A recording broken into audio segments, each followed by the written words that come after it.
Good afternoon, everyone, and welcome to today's session.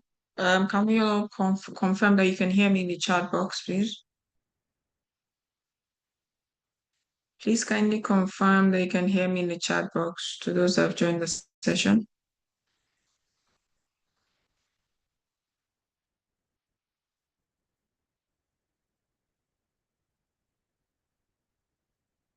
Thank you so much. Thank you, everyone. I'd like to crave your indulgence for a little more time. This is to allow for more people to join the session. Uh, um, we'll be starting the session proper by 12:10. So please be patient while we wait for people to join the session. I can see more people still joining. But while we're waiting for people to join, I'll be launching a poll on your screen. The poll is to get your feedback just before we start the session proper. So please kindly help fill the poll. If you cannot see the poll, please kindly notify or specify in the chat box um, so that we I can know how to go about posting the link in the chat box for you. The poll has now been launched on your screen. Please kindly fill the poll. Your feedback is very important to us. We'd like to get your feedback. But if you cannot see the poll, please kindly specify in the chat box um so that I can post the link to the poll in the chat box for you to be able to click on for easy access. So please kindly confirm if you can see the poll. It's been launched on your screen. Please, I need your confirmation that you can see the poll on your screen.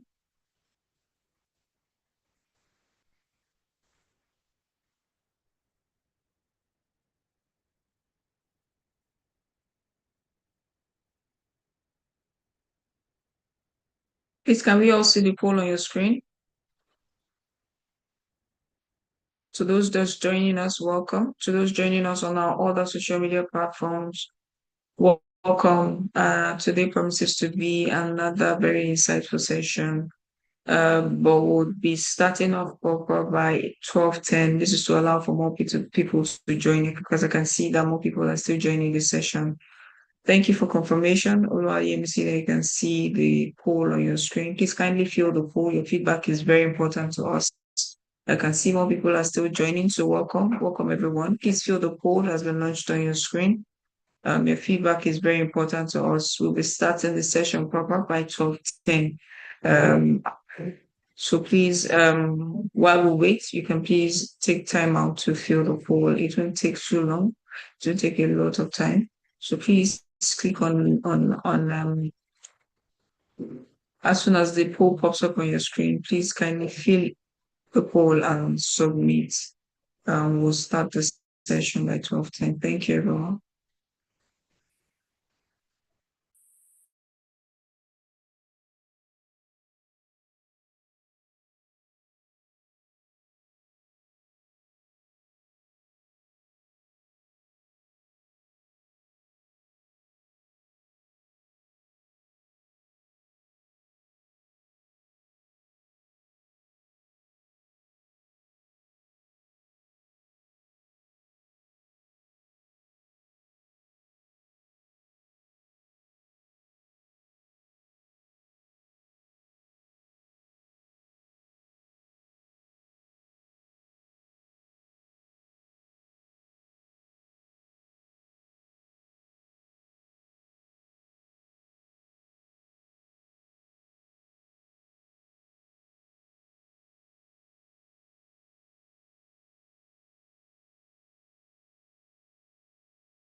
Okay, I can see someone confirming that they can't see the poll on your screen. Please kindly exercise a bit of patience while I post the link to the poll in the chat box so that you can easily access the poll. I'll be posting that shortly.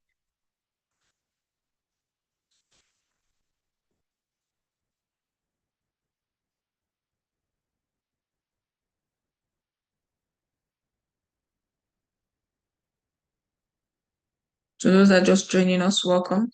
We'll be starting the session shortly.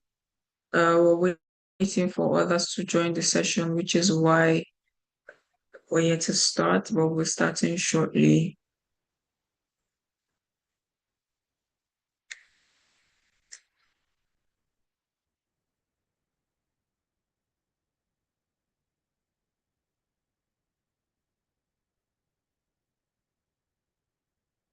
So the link to the poll has now been posted in the chat box.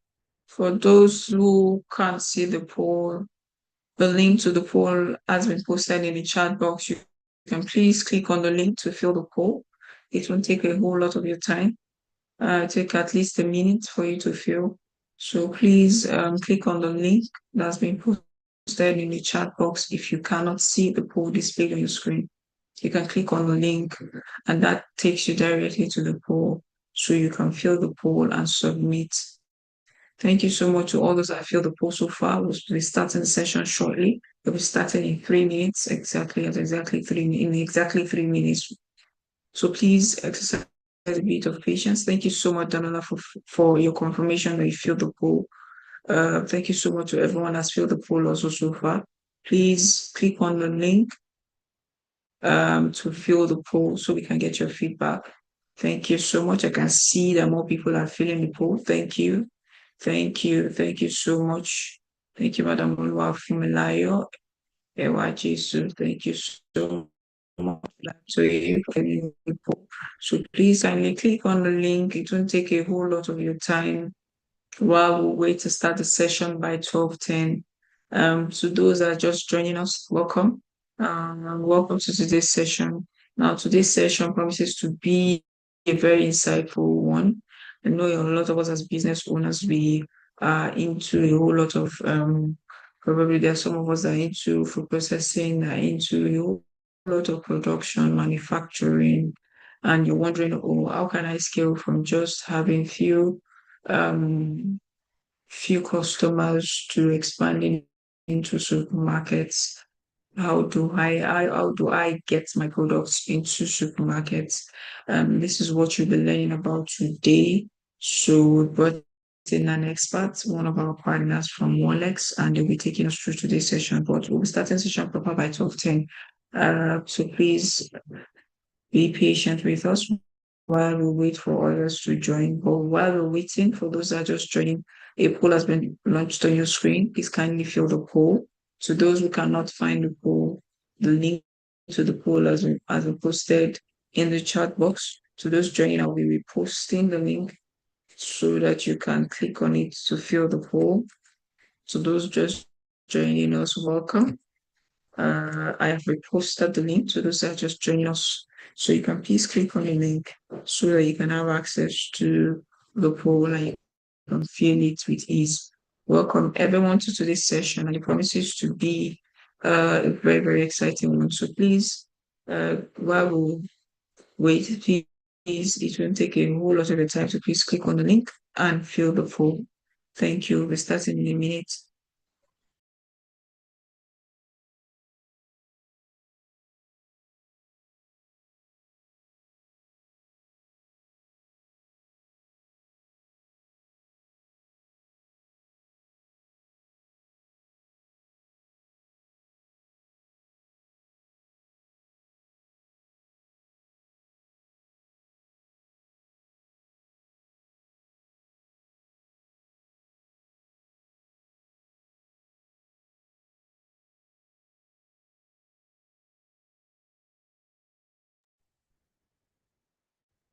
So it's 12:10. I'll be starting the session now. Good afternoon, everyone. Welcome to today's session. Today's session promises to be a very very wonderful one. My name is Omotayo Akimomi. I am the Business and Project Support Officer here at the Lagos State Employment Trust Fund. And the Lagos State Employment Trust Fund was brought into law by the Lagos State Employment Trust Fund Law of 2016. And one of the aim is to ensure that we reduce unemployment in Lagos State. Now, you might ask, how do we intend to go about this? So we have our various intervention programs that we run here at the Lagos State Employment Trust Fund that will help in in achieving this goal. Now, a part of the program is our loan program, which is our pilot program, where we give loans to business owners in Lagos State. Now, our loan program falls into three different categories, namely the MES, which is a micro enterprise startup, the ME, which is a micro enterprise, and the SME loan, which is a small and medium enterprise loan.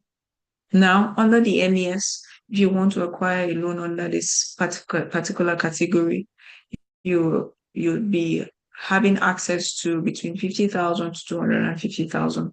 Now, under this loan category, you'll be needing your vocational certificate because the startup loan is for those that have already acquired a skill and you'd like to set up, you've acquired a skill, you'd like to set up your own business, but you do not have the financial means to do so. Now, like I said earlier, you'll be having access to between 50,000 to 250,000. Under this loan category, you'll be needing your vocational certificate, you'll be needing your NASRA, your tax ID, you'll be needing your passport photograph, your government ID. Your government ID could be either your NIN, your voter's card, your driver's license, your international passport. You'll be needing your 6 months bank statement, your BVN, your ATM. So, but if you fall under this ME category, which is micro enterprise, and you like to acquire a loan, you will have the opportunity to access between 50,000 to 500,000. That means you know that your business has been running for at least a year and above, and you like to have access to this loan.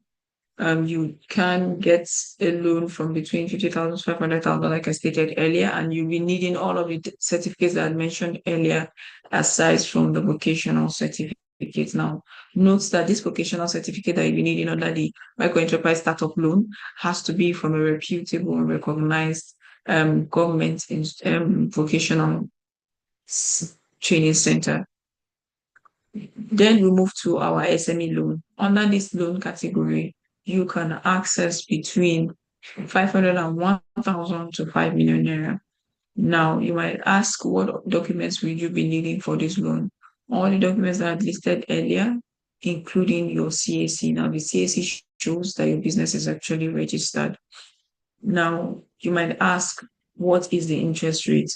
We operate a single-digit interest rate, which is 9% per annum. If you fall under the MES, the ME, you'll be paying back within 12 months. If you fall under the SME loan, you'll be paying back between 18 to 24 months. And these are the different loan categories that we have on offer here at the Lagos State Employment Trust Fund. And you can find us in all local governments in Lagos State, including 6 LCDAs. So you can walk into any local government close to you, ask for the LSCTF office. Our officers are on ground to attend to you Mondays to Friday from 8 a.m. to 5 p.m. You have our officers on ground and ready to attend to you, ready to help you apply for our loan programs. Now, aside from our loan programs, we also have the business and project support unit. We are in charge of programs like this, such as the advisory sessions, our master classes. We have our physical capacity building programs, such as the one we just concluded with in collaboration with the Agege State, with the Agege local government chairman. Aside from this, we also have our access to market program where we connect business owners with opportunities to exhibit at various trade fairs or at the trade fair that we organize ourselves. You get the opportunities to exhibit your products at no cost. We also have the free business registration in partnership with SMEDA. So if you are a business owner, your business is yet to be registered, you're interested in getting your business registered, we have free business registration on offer. for business owners in Lagos State. Now, aside from this, we also have our hub, our fashion hub, where if you know you are you're in fashion space, but you do not have, for example, you don't have the right machineries, you don't have the right, you don't even have a workspace to work at.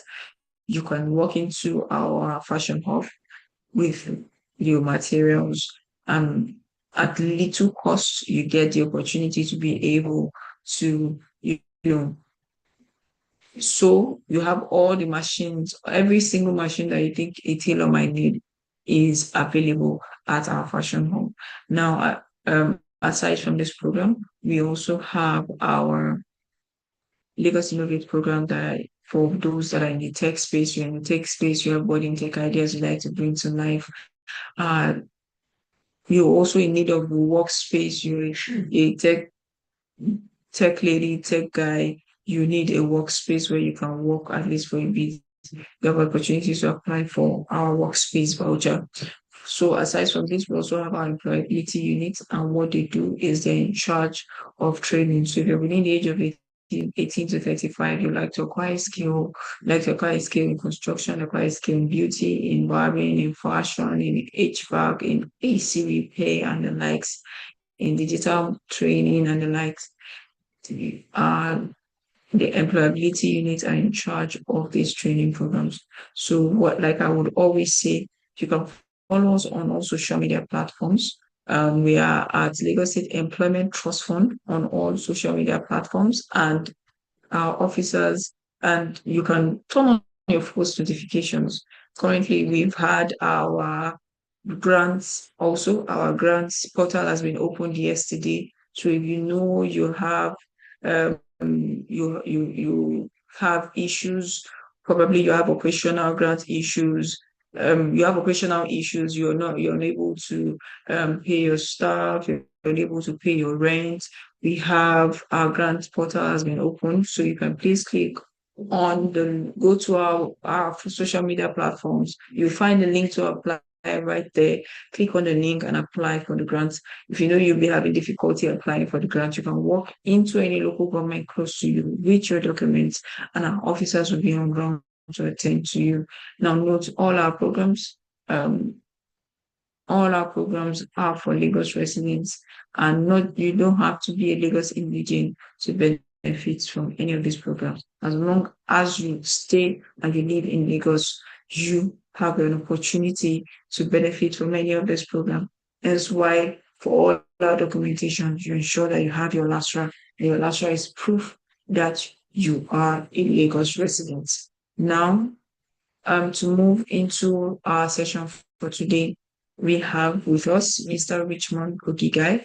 Mr. Richmond is a passionate tech enthusiast, second-time tech founder and dynamic business leader with experience spanning technology, product management, banking, finance, digital transformation, and sales. It's driven by a deep belief that innovation is a catalyst for transformation, and he has spent the past decade building and contributing to solutions that empower people, businesses, and communities to thrive in the digital economy. He is the co-founder of Wolex, a Pan-African fintech enabling on offline payments and helping financially excluded businesses and individuals build transaction records that improve their access to local and cross-border credits using AI. Today, Wolex supports over 2,000 SMEs and 16,000 plus business owners, helping them adopt digital technology to scale and access finance. So Richmond is also the co-convener of Ascend, an initiative helping African SMEs embrace digital innovation for growth and sustainability. Beyond boardrooms and product roadmaps, he views leadership as a ministry assignment, a calling to serve God's purpose in the marketplace. He is an alumnus of Draper University, California, a global institution for business technology and entrepreneurship, and currently volunteers as a tech mentor at Innovest Africa, guiding early stage founders to discover the potential and cultivate resilience and build impactful businesses.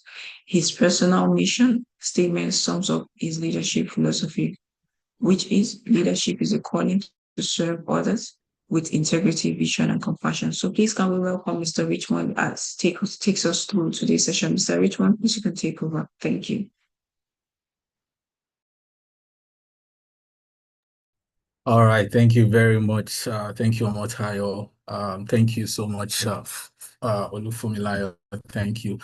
Again, let me just quickly start by, appreciating the LSCTF for constantly organizing, sessions like this. Thank you, Bumi.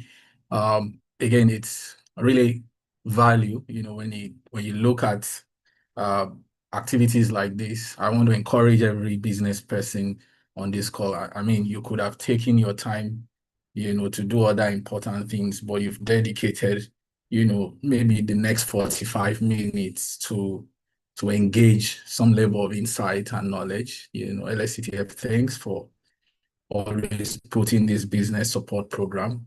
I'm really excited to be here. I'm not also alone. I have my team. I have Precious, who is also on this call, and also have Sarah, who is in charge of our brand as well. I won't take too much time. It's a great pleasure to do this again and again. And again, I'm really impressed.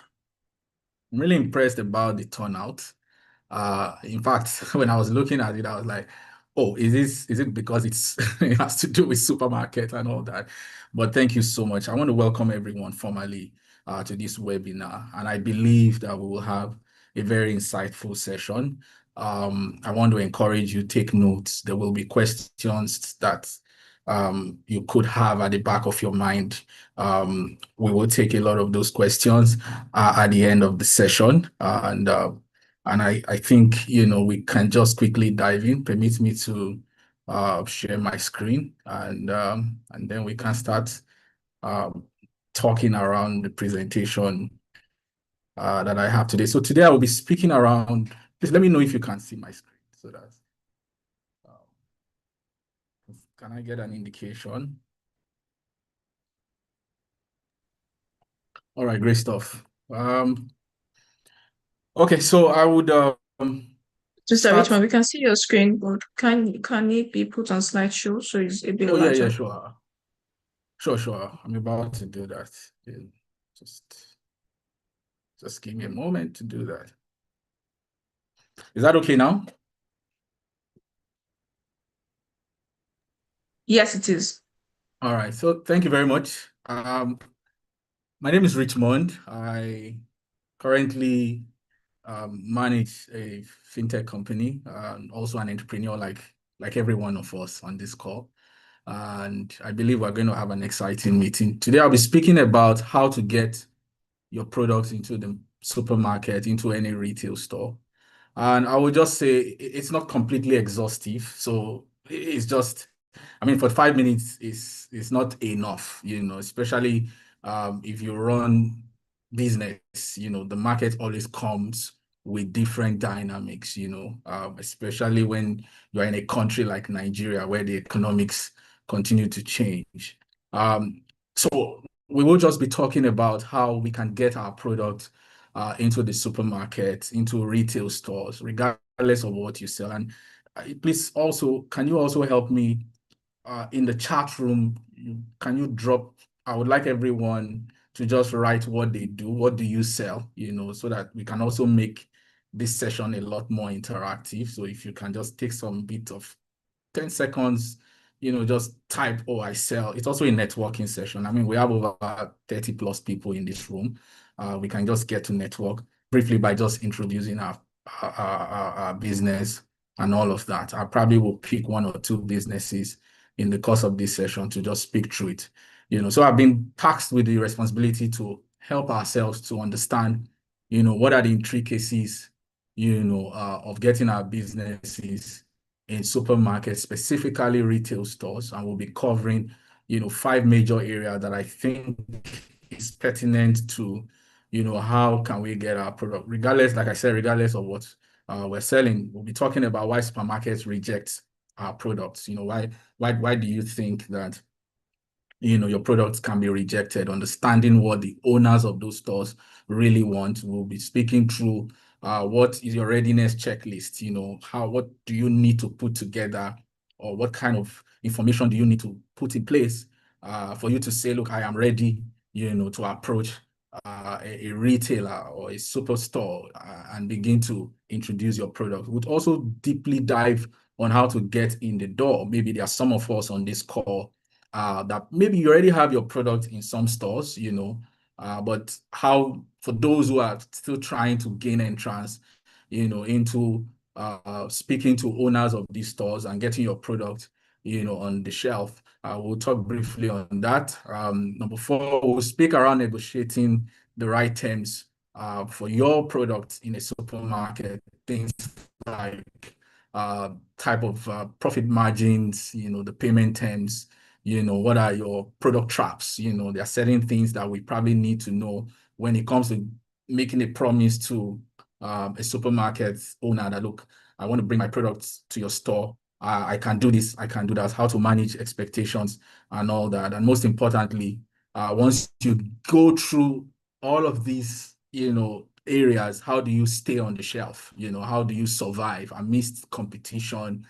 Maybe you're selling a product that there are quite a lot of people doing the same thing, and you want to make sure you are in the face of the customers of those retailers. You are in the face of the owners of those business of the store, and of course, you are also generating significant revenue as well, and maybe introducing new product lines. So these are the things we'll be covering today, and I hope that this helps us to gain some good level of insight, maybe help you with the next steps, around what you do today, and then of course, again, we'll also be sharing this presentation to everyone after this webinar. Omotayo will get that across to you. So let's just dive deep. It's interesting to know that 80% of the applications that go to any prospective supermarket are being rejected, especially those large ones. When I was doing a bit of research, I was like a bit surprised that the margin is that wide, and it's important to understand, why is this so? Why is it that my product could be rejected? What could be the reasons? And that's why it's important for us to go very prepared. Don't look at your product as as anything. It's a business. You're trying to put out your product for people to access it, for people to buy. But again, it's also necessary for you to know that a lot of people who put out applications to any kind of retail store, the big ones, the mid-size store. I'll be careful not to mention brands for some reasons, but again, it's important to know that how do you posture your brand, your products, yourself, even as a business owner, to engage large retail stores, and the goal for you want to sell, you want your product to have more access, you also want to brag a little bit about, where your product is listed, and, use those information to continue to build credibility. One of it is poor and non-compliant packaging. Somebody said that buying starts from the eyes. We need to begin to think around how we package our products. And for a moment, just posture your mind as the owner of the store. Somebody brings you an item and says, I want to shelf my product in your store. There are certain things that I think you want to watch play out. You want to look at the packaging and be sure that this thing is attractive enough, to draw customers. This is properly packaged in a way that it does not introduce damage, to other people's product. So sometimes we have to look at how well we package. And when you look at top brands, you begin to wonder why at certain seasons or stages in their business, they keep trying to redesign their products, redesign their packaging. It's not just to navigate around the competitive landscape. It's also to create that sort of new awareness to their old and even to new customers. It's also to protect, their brand as well. So, but in this context, packaging your product in the right way is very necessary for you to even encourage the owners of these supermarkets or the owners of this retail store to even accept or even listen. They say dress in the way you want to be addressed. Your presence first commands a bit of attention before your content or before what you're about to say. So packaging our products is one of the major reasons why supermarkets reject. Another thing is wrong pricing model. No margin for the store. As much as you are a business person, you want to make profit for your product. At the same time, you need to also think about, is this store owner going to make profit? So when you are sharing your wholesale price to the store, you want to be sure that they also have some sort of ability to make profits. Nobody's going to take something that will also not be of value. In this case, if I'm not going to make money from your product, so why should I take it? You're not the only one, especially if you're selling a product that a lot of people have. Other thing is regulations, things like NAFDAC. Are you selling commodities or products? Do you have products that require some bit of NAFDAC registration? Do you have a SON certificate, Standard Organization of Nigeria? That's what SON means. Do you have a certificate that gives the store owner some level of confidence, and guarantee that your production process is clean, you are complying? Because they don't want a situation where some of these regulators walk into their supermarket, and these things happen, and then they are found wanting. That, look, you're taking products that are not, compliant, especially if they are edible products. They don't want to get into trouble. So we need to also see from that perspective. Another thing is barcode. You would agree with me, when you walk into large stores, they have a till with a point of sale terminal. And they are dealing with customers, especially if the footfall is a lot. You need to introduce things like barcodes. So when your product does not have a barcode in your packaging, it's a concern because they can't manage your inventory, and they cannot quickly attend to customers by just scanning the barcode and then they move, you get. So these are some of the little nuances that you've got to be able to position your product to be attractive enough for these supermarkets to receive your product. Again, no proof of sale. Some of us are selling maybe through different channels, social media, maybe door to door. Whichever way we are selling today, are we keeping a good record of that sale?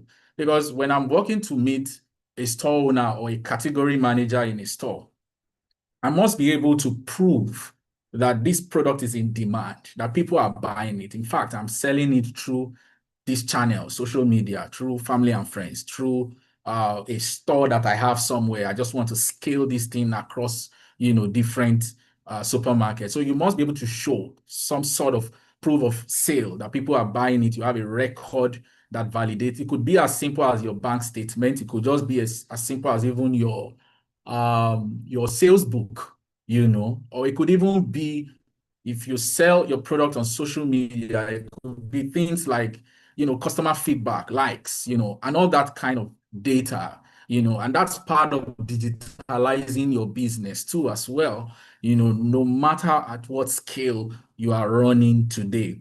The last part is that, owners of stores are very particular about your ability to meet supply volumes, So if you are going to list your product in a supermarket that has a high footfall, that is, a lot of people come in there, and your product is in demand, you must guarantee the store that I have the ability to supply as much quantity as the demand is, And one has to be very careful. I'm going to show you a few things in other slides, how to manage the expectations of the store owner, because if you overpromise and you underdeliver, I'm telling you, the store owner is going to delist your product at some point because it affects their own reputation as well.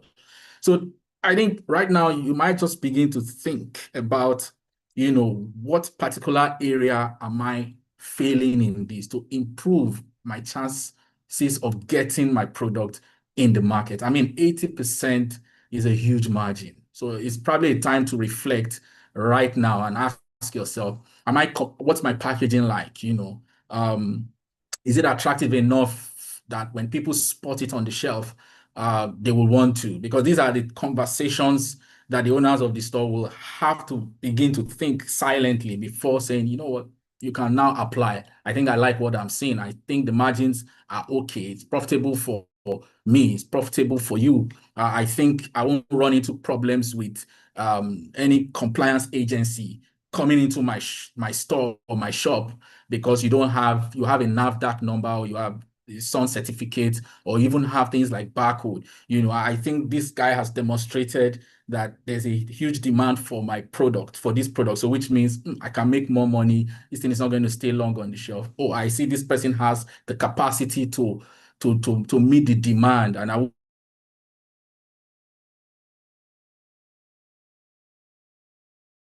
with the situation where I will be empty, So, and that's something you should begin to think about. You should posture that way so that the owners of these stores can be encouraged to bring your product in their business. So, I mean, let me talk briefly about what retail stores actually look for. I've grouped it into 6 areas. And like I said, it's not completely exhaustive. We have about 45 minutes to just share knowledge around these things. The first thing is margin. Everyone is in business to make money. Let's be candid. I always say that the best deal on the table is when everyone can come to the center and agree on what works and what doesn't work.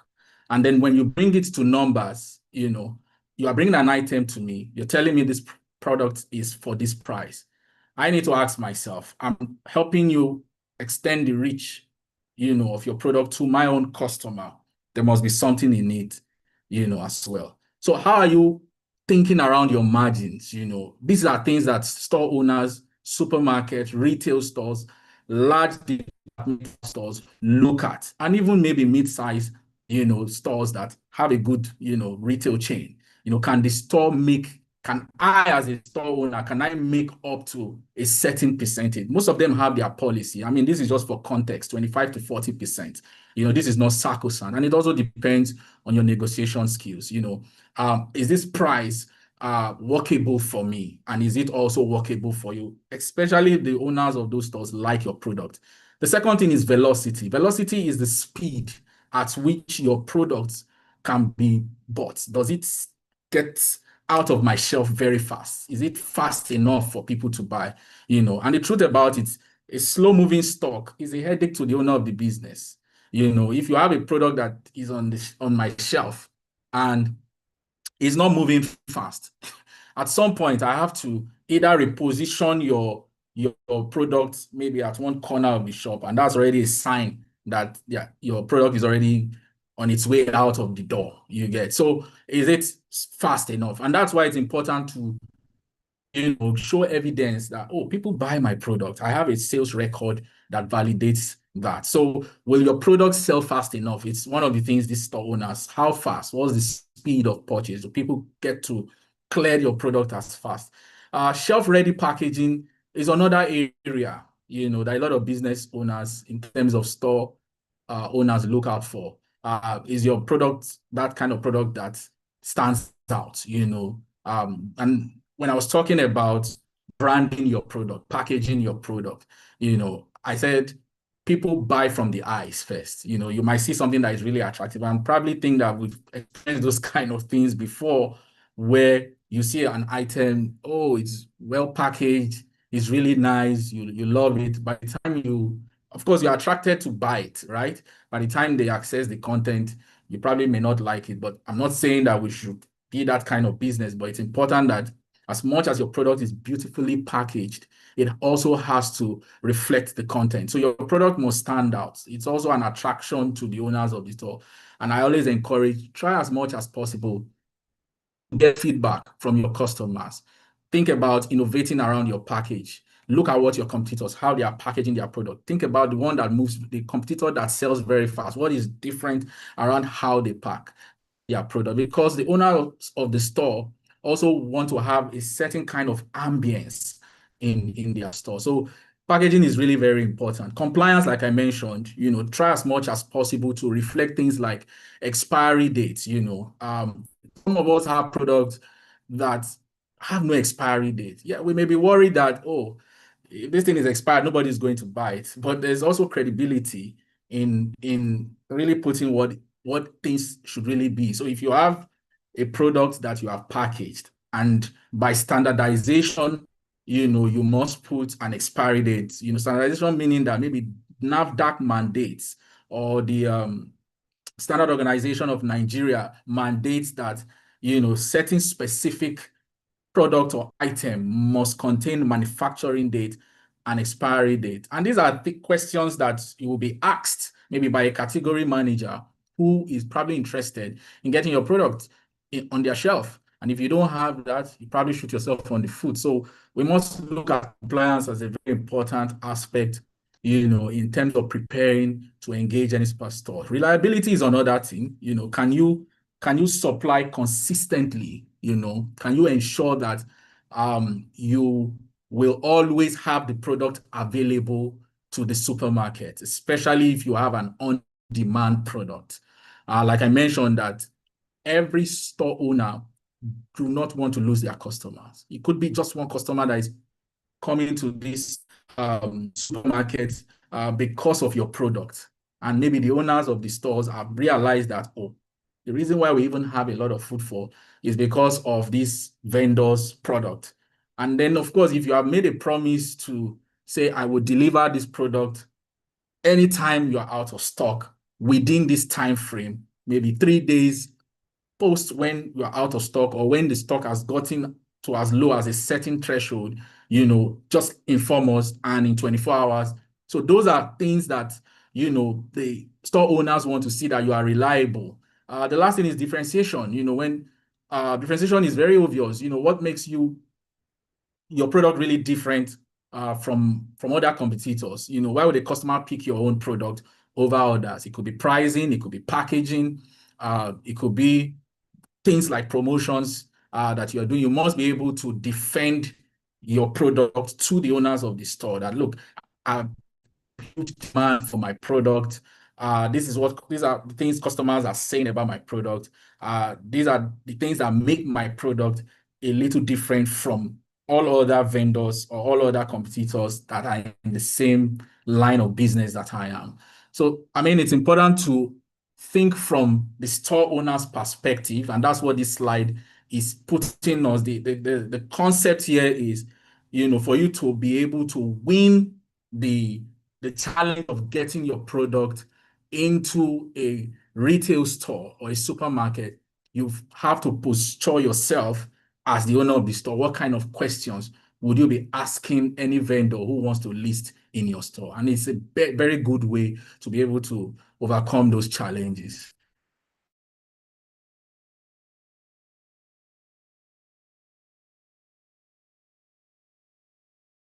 Now, please confirm me. This is the retailer's readiness checklist. So what this means is, what are the things that, sorry, I want to be sure you guys can hear me. What are the things that you need to have in place? A checklist is just a bunch of activities or things that you need to have in place for you to engage, for you to be sure that you are ready. Now, the store owner that you're going to meet, there are certain things you, as the owner of the product, you must have in place. Let's look at packaging, for example, which is the first column here.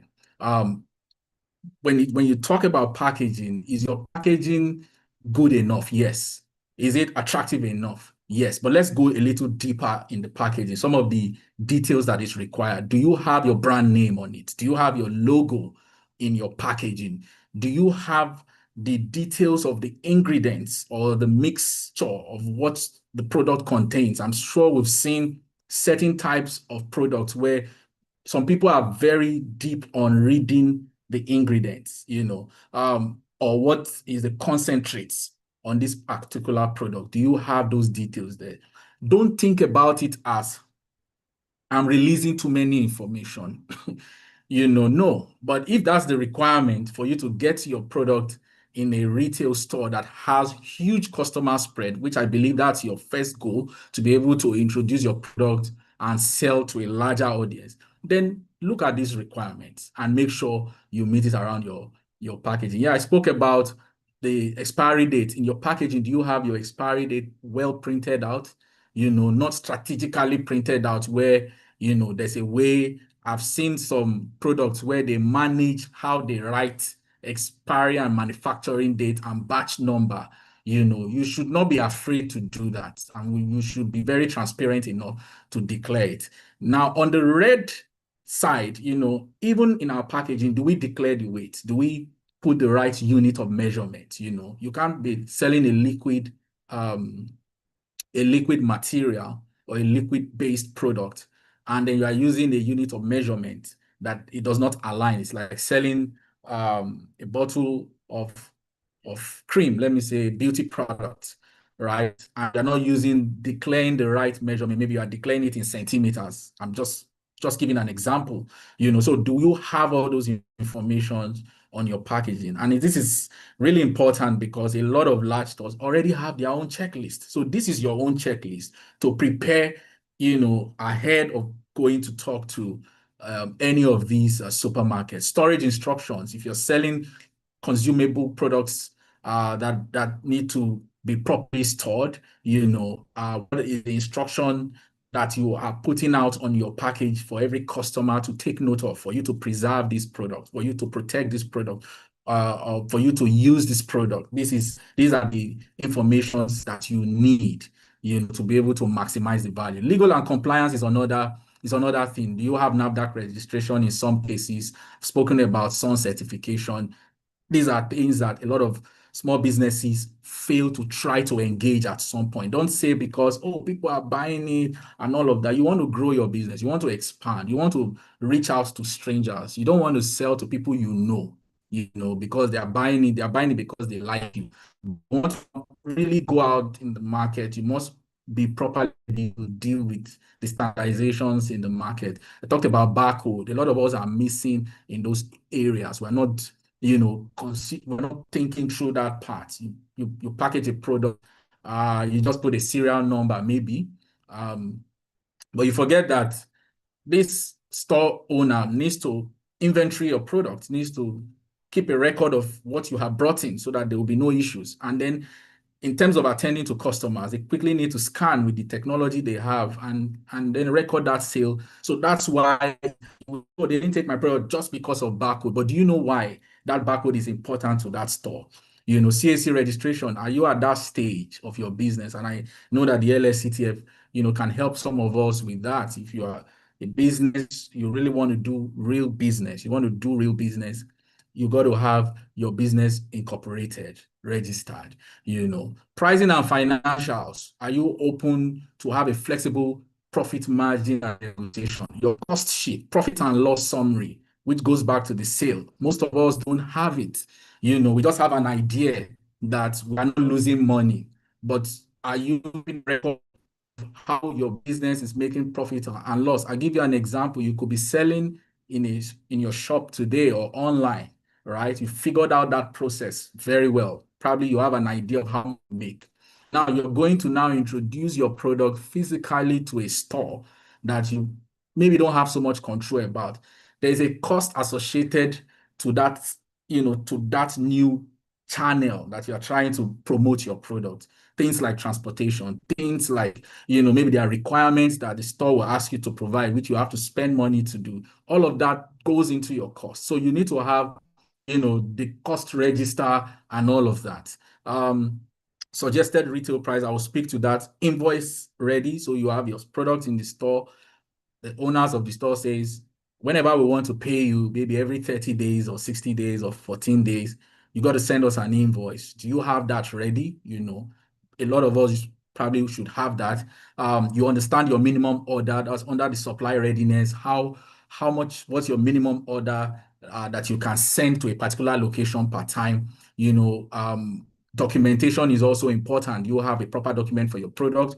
You have the proper agreement, minimum agreements you can share to the owner of the store to also reduce the delays in quickly getting your product into the store. Can you confirm that you are able to provide consistent supply, which is an area that a lot of us feel at the early stage. They bring you in 60 days after you have become too familiar, and then you forget that you made a promise that you will get them to consistently have the product whenever they need it. Or you have to deal with things like, cold chain and storage needs met. If you sell a product that requires the storekeeper to freeze it, especially for products like frozen foods or drinks and all of that, can you really describe to the owners of the store, this is how it's protected, this is the temperature that needs to be maintained, or it is better in a fridge than a freezer? Those are the things you must be ready to have a conversation about. So I'll just move to getting your pricing right, because I believe that it's a critical part for every business owner, and it's also a strategic area that we must be able to think through, especially in trying to get our product into the market. Yes, today we probably have an idea of what our product costs is, or what the price of our product. If I come to you today and say, I want to buy your product, you already have an idea of the price. But what I've done here is I've broken down all the sub-segments in arriving at your wholesale price, which is the price you give to the store for them to then do their own markup. You have an idea of your production costs. You probably have an idea of how much profit you want to make, for that item. So the cost for producing your product plus the profit that maybe I'll say that you feel you want to make, right? That of course means that when you add your cost of production to your profit, it automatically means that the price that you are giving to the store, which is your wholesale price, is what the store takes it from there and do what they need to do. For real examples, if, for example, a supplier or a vendor who produces nuts for 800 naira decides that, okay, I want to make a 400 naira profit on this. So which means that at the time this peanuts vendor is going to one of these large chain superstores, is telling the category manager or the owner of the store, look, I'm selling this product at 1.2, then the supermarket decides to say, based on our policy, we usually put a 35% margin. So which means that the day you walk into that store and you see your product, the wholesaler is, of course, will do the 35% markup and, of course, selling your product at 1,800 plus. Now, this is the concept here. It looks like simple maths. A lot of people have lost the opportunity to put their product in supermarket because they feel that the store owner is making a lot of money, is equally making money from me. And then you become emotional about it and forget that maybe I just should posture my mind in a way that let me even see if people will patronize my product, rather than focus too much on how much this store is going to make. They need you. Well, you kind of need them more because they have 1,001 vendors who is probably selling the same thing in their store. And this is to encourage every entrepreneurs and business owners in this meeting. Be flexible around your pricing. And one strategy that I think we all know is look at what your competitors are selling. If they're selling at a certain price, understand why. And then, of course, if you have to take a shave off your profits, consider it. If you think you can lower your production costs, please also consider it. But of course, understand that if you are trying to get into a store, most times the store owners or the categories manager has a responsibility to get the best deal, for the business. So it's important that we are not emotional about the profit margin that is store. You can have those negotiations at some point. My own, little advice on matters around pricing, but in getting your pricing right, which is a critical aspect, because you might meet the requirements to get your product in the store, right? But you are now confronted with a unique situation where you are handling, commercial conversation, pricing conversation, Or maybe you have a goal that I want every places that my product is listed to have uniform price. Bearing in mind that you're not dealing with, the same store owners, they have their policy. So be flexible enough not to lose the opportunity, to have your product listed. You get. So let's talk about, how to get in the door as one of the very important session of today's meeting. A lot of us want to get our products. I brought ShopRite here as an example, because for one reason, I mean, I think the business already, they're posturing for something else. But again, we always want to get our products in the big store, you get.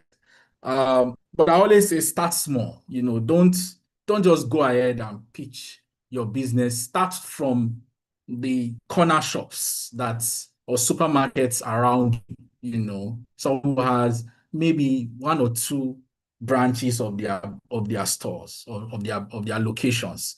The idea is for you to understand how customers are engaging with your product, for you to gather feedback, and then you can then scale up, know the kind of quest. Because when you go and meet large retail stores, for example, the likes of ShopRite, the requirements is quite high, right? The questions are more strategic compared to, someone who is probably like me. Maybe I have like 4 branches, but I don't have a brand name, but at least some branches, maybe I have a few locations, around town, but of course, bringing your product to my own store, I'm able to help you engage, what customers are saying, and you are learning from it. So start small and don't just go to big guys, except you have, everything here on the checklist, you've built some level of experience. And I think naturally you probably would already have been selling one way or the other, to continue to prepare yourself, because the whole idea is to scale and to distribute very quickly through those big retailers. They are also big around their brand as well. So you must look it up from their own point of thinking. So start small and don't just go and pitch to a shop. Identify the right persons. This is very important in approaching any supermarket. Who are you talking to? You don't have all the time, right? Ask for the category manager. If you have the opportunity to meet with the owner, go for those type of people. Identify who you need to speak to. Maybe you don't even have access to them. Make a call. Search them on social media. But the bottom line is you don't have enough time. You got to be very strategic. You don't have to have your product on all the big stores or all the brands that you have in mind, but who you speak to really matters and to help you shorten the time, because you're going to put out an application. They're probably going to invite you for a meeting. They will ask you to bring product samples, and all that agreement or payment and all that. So speak to the people that can quickly educate you. A category manager in every retail store has, robust information on what the requirements are to be listed on their shelf. So don't waste time talking to the cashiers, the teller people, the people on the till. Maybe they can just point you to the category manager. So you walk into a large grocery retail store, maybe by starting point, you see the security man. Just ask for the category manager or the owner, or when is the owner around. You are in business and time is very critical, for you.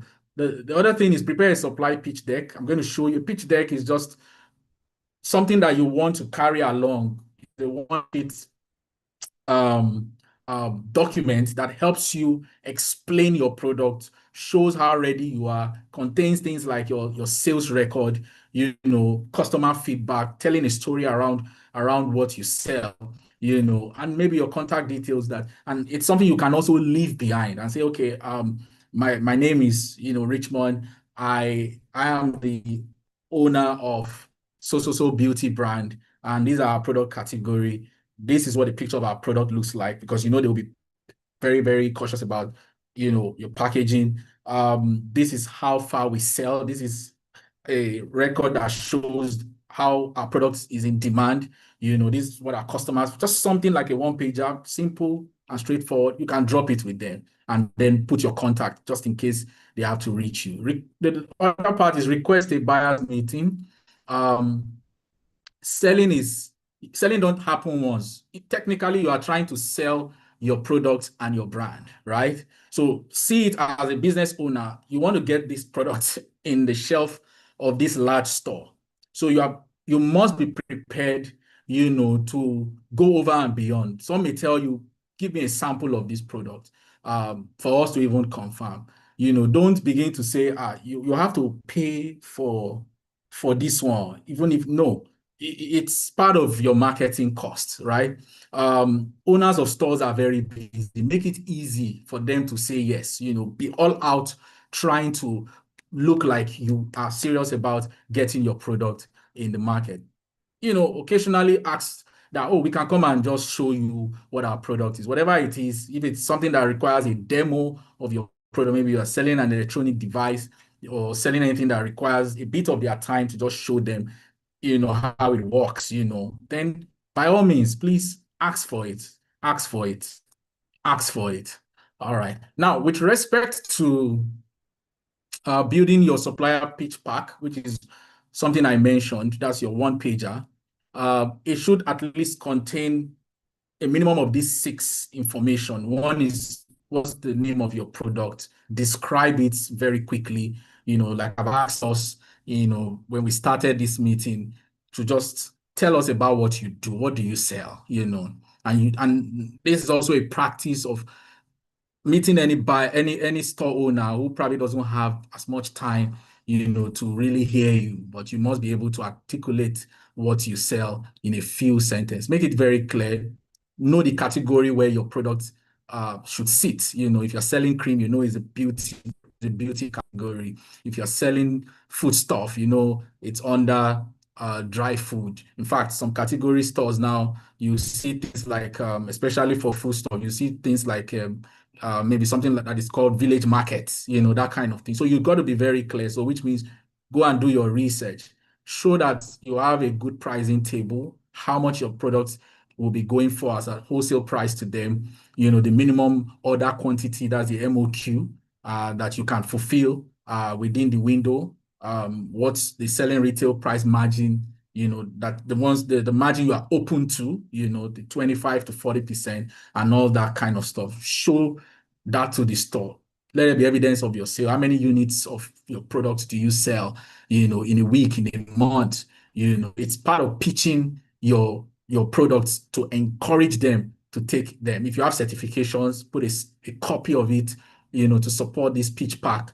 Your supply capacity, for me, I always encourage people to be very sincere about it.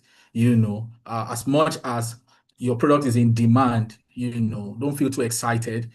When you're not able to meet that supply capacity, I tell you for free that the owners of the store will move you from the eye level where customers can see your product, maybe to the foot level, because they don't want an empty shelf as well.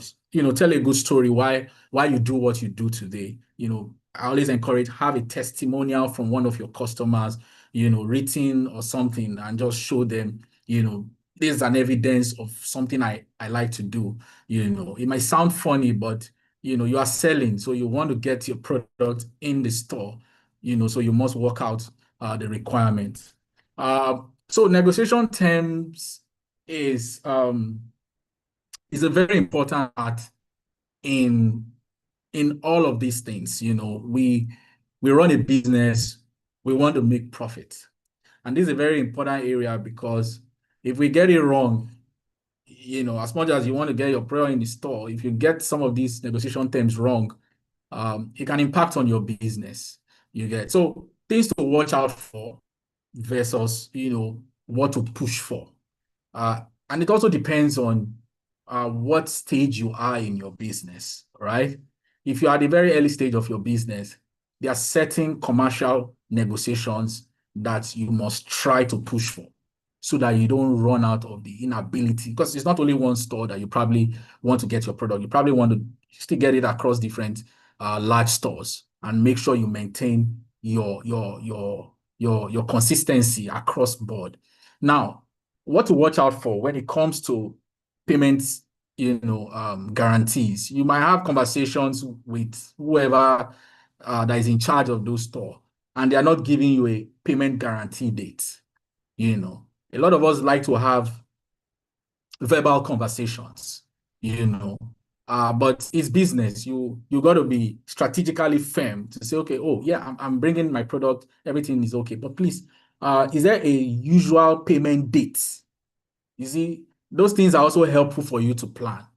Get to know what their payment dates are, and if it's something out of line, try to push, for maybe a 30 days payment cycle. And it also goes back to your cash flow, or try to see if you can, nicely negotiate for a shorter time, because you need money to be able to continue to, run your business. Another thing to watch out for is when you have a store who tells you you must pay for listing fee, or you must pay to have a slot on our shelf, and you must pay it upfront. I'm not saying run away from it, but engage that discussion. Try to push for what if we can do a 1 month, 3 month trial period to really review how people are buying this thing. Then we can then reconsider the slots. You can't be trying to make money and trying to make money, you are now spending on something you really can't measure. All right. Some stores probably have those conditions, but as a business owner, try to negotiate this type of terms, and say, oh, can I just pilot this thing for a short time? And if it doesn't work out, then I may consider paying for the listing fee. I may consider paying for the shelf space and all of that. Things like 60 to 90 days payment terms, there are some businesses that can't survive this. You have a long payment term where you get paid every 3 months. You begin to ask yourself, you want to start borrowing money, or, what does this mean? I can't meet up with other customer demand. You don't have money for production. So try to push for terms that will work on your own schedule. Protect your supply control, because at the end of the day, when you have money tied down, your capital tied down in a store, right, or your payments tied down to any of these supermarkets, it would impact directly on your ability to produce and even meet supplies, for your other customers. So try to push for a shorter time, like I said, 30 days, 14 days, if it's possible. Exclusive territory clause is very important before you scale. If you're at a business where you want to scale it, you want to increase your sales, you want to grow your customer base, you want to be able to expand reach for your product in any of these retail stores, avoid things like exclusive agreement. Oh, this product, it is only our store that they can come out. You have to be very careful on things like that. There are some of these supermarkets that come with some of these type of important, especially if your product is something that they know that they will make a lot of money from.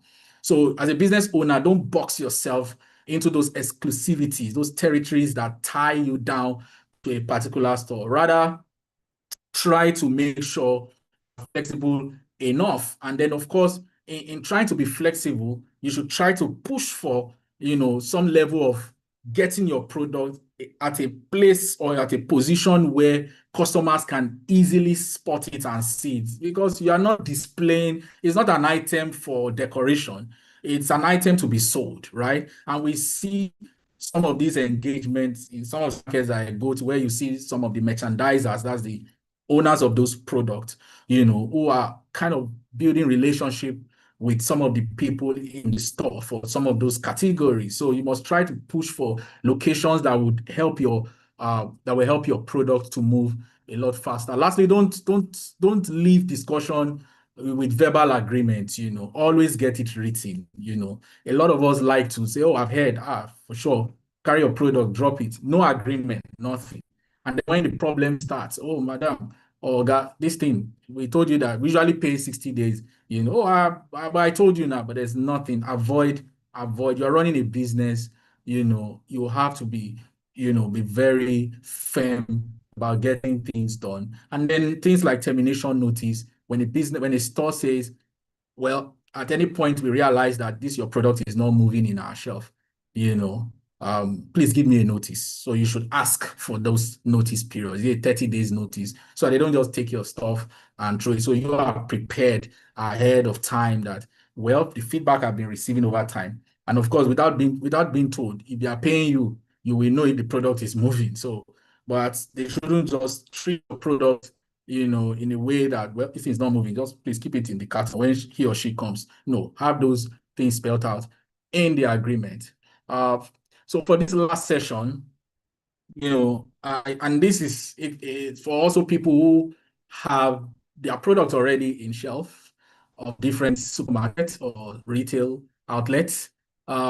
It's the goal and the beauty of every business is to grow, is to expand, is to become a brand and a force that people, can relate to, and make money at the same time. Like I said, getting listed is just the beginning. There's that initial excitement where your product is accepted, you've met the requirement, you can go to 5 powerful, locations of a big brand, and your product is at category A in shelf 5 everywhere in Lagos, in Nigeria, and all that. But it doesn't end there. You're a business person. You got to start thinking about what is data telling you with respect to tracking your sales, and how do you put that close intentionality to your product is for you to develop a system where you want to visit those stores. People have very low attention span. Life is being so fast.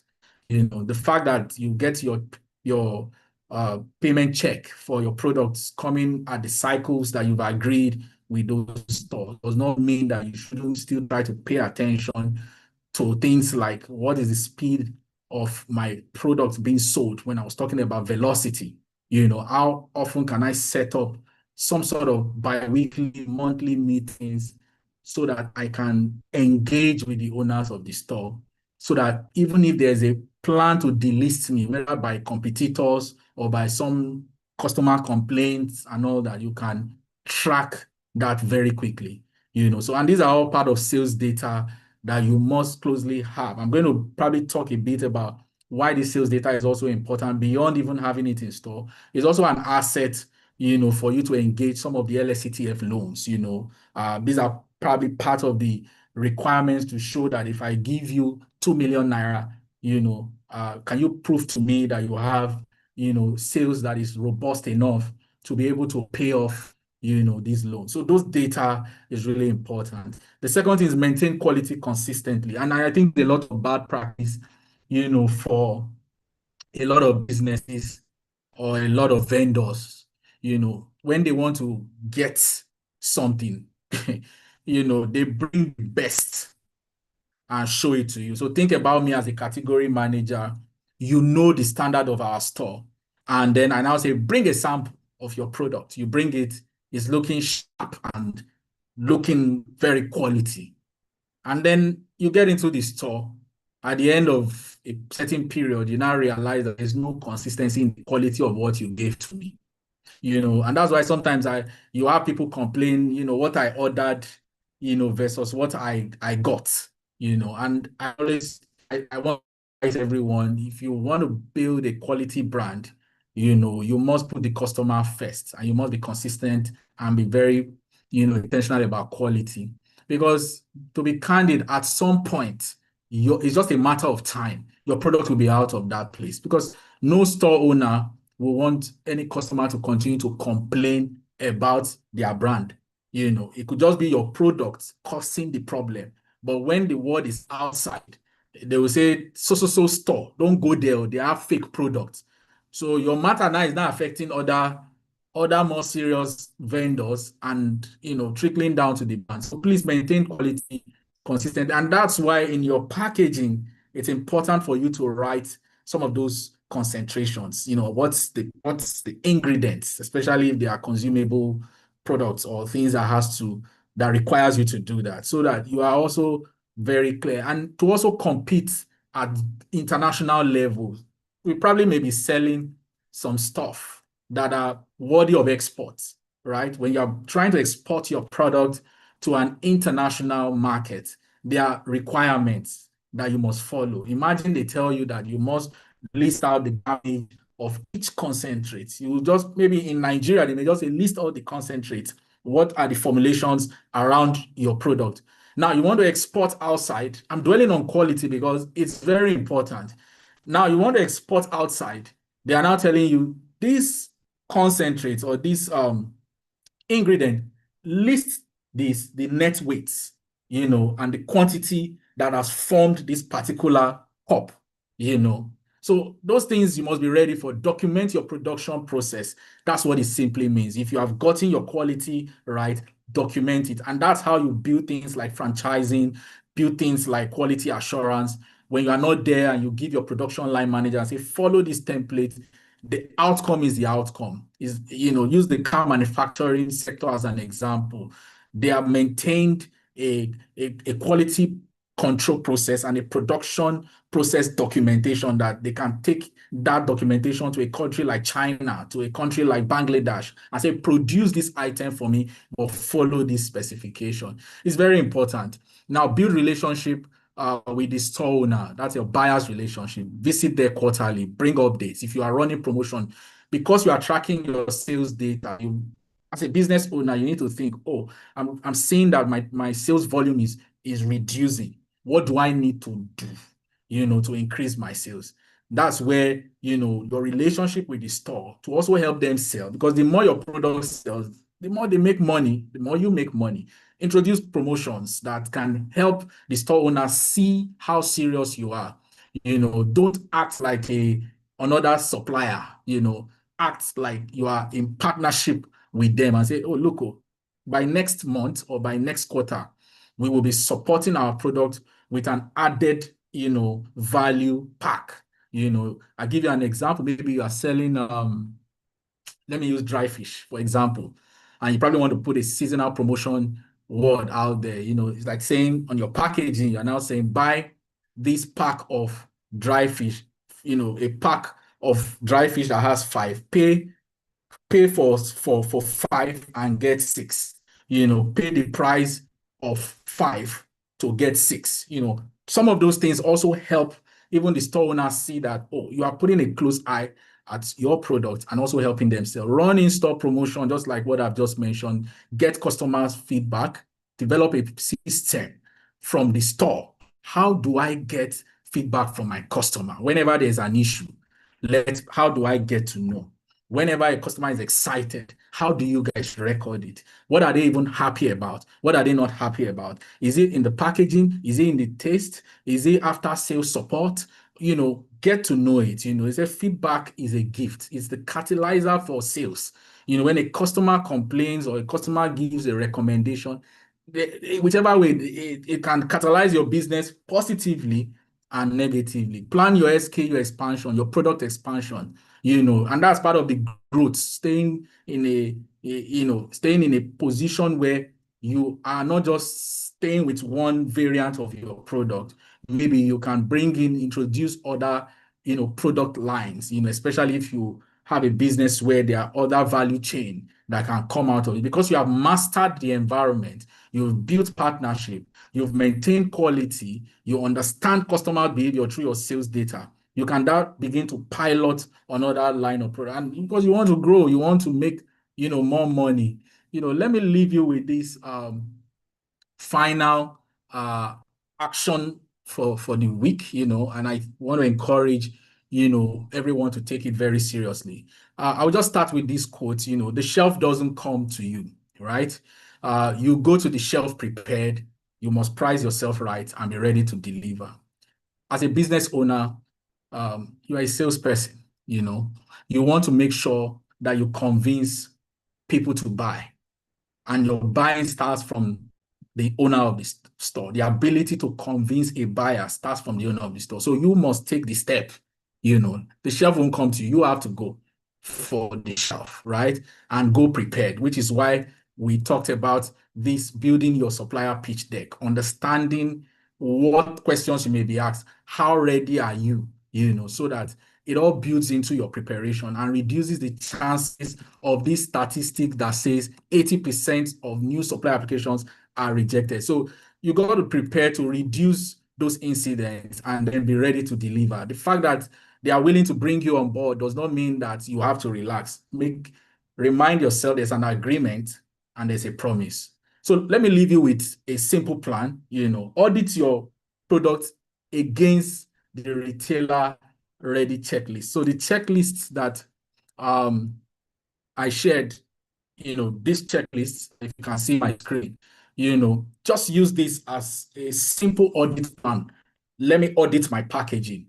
What's my level of readiness? Let me audit my compliance. Am I in an industry, or am I producing a product, that requires some sort of compliance, right? In terms of my pricing and financial, how am I doing well with it? In terms of my ability to deliver, am I really supply ready? So it's something that I will want to, in fact, I really want people to do this and submit it to me. I'll be happy to look at it and also guide you get. So I would look at it. So I'm making that promise. So if every business represented here, audit your products against that checklist, this slide will be sent to you. And then let's see where we can start fixing them. At Wolex Africa, we also do, a bit of advisory for SMEs as well, amongst other things. Research, local stores. I mentioned that don't just fly to the big stores, because you also don't want to mess up your own emotion. Your business is trying to bring yourself out there, and then your level. You now went to a big store that had high requirement, high bar, and then they tell you we can't take your product. That can also affect how you feel. So in doing your research, make a visit as a customer, study the categories they have, note the gaps of other products, and then fill it, and then pilot it with some of these stores. It might be a local store, but they have, multiple locations, but they are not big brand. That's a strategy for you to say, if I was going to be in a big brand, what can I pilot? What category of stores can I pilot with? What model can I first test it with? A store owner that has 3 locations, let me see how well my product will do. A store owner that has 6, let me see how well it will do, but doesn't have a large brand. But the truth about it is that what is common to both the large and the small store is that people come there to buy something, right? The third one is build your supplier pitch pack, which is, I won't stress on that. We've spoken about that. Identify the category buyers at your target store. So, like I mentioned, who are you supposed to speak to when you go and visit those stores? Don't waste your time. Find out what places are. Check on social media. What do they stand for? Ask around the names of the people that you need to meet with. And then, of course, request for a meeting. Maybe post submitting your supplier pitch pack, with your contact information there, right? Ask for a meeting. Bring samples along when you're having this type of engagement. Thank you very much. I would like to stop here, and we'll be happy to take any question at this stage. Thank you. Over to you, Omotayo. Thank you so much, Mr. Richmond. I'm very sure our participants have learned a whole lot from today's session. Can we show up session to Mr. Richmond in the chat box? Let him know that we really appreciate. So we have questions in the chat, in the Q&A box. So please, for those that have questions, please, you can put your questions in the Q&A box so they don't get lost in the chat box. And for all those that are joining us on the other platforms also, please, you can do well to put your questions, and then we'll read them out, and Mr. Richmond will attend to them. So we have one from Goodness Wachuku, and Goodness is asking, is it the brand that is responsible for creating the barcodes for the supermarkets?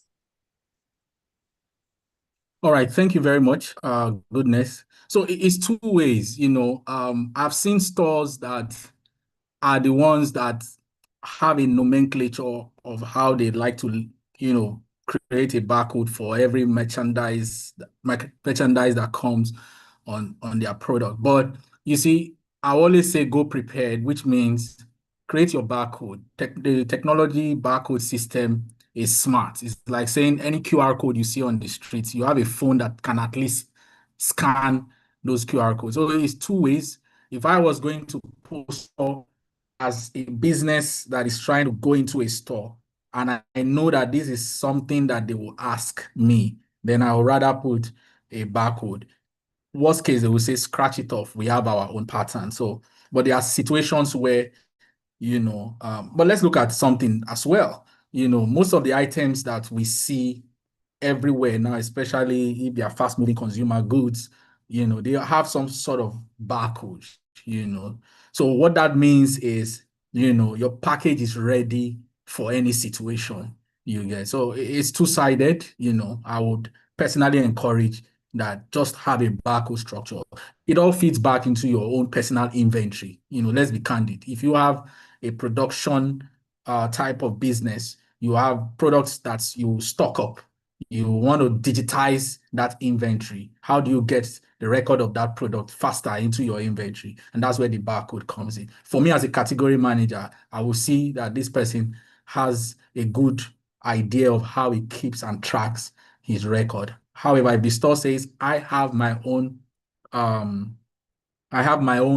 barcode system. Oh, what does it cost you? Just just change your pack for what it will be, and then align with what the store requirement is. I hope that helps. Thank you.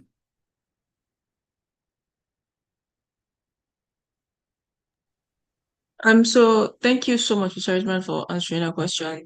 Goodness, I hope that answers your question. I have another question here from Patricia. Okay, and she's asking, kindly let me know the dead. Okay, oh, for the grant.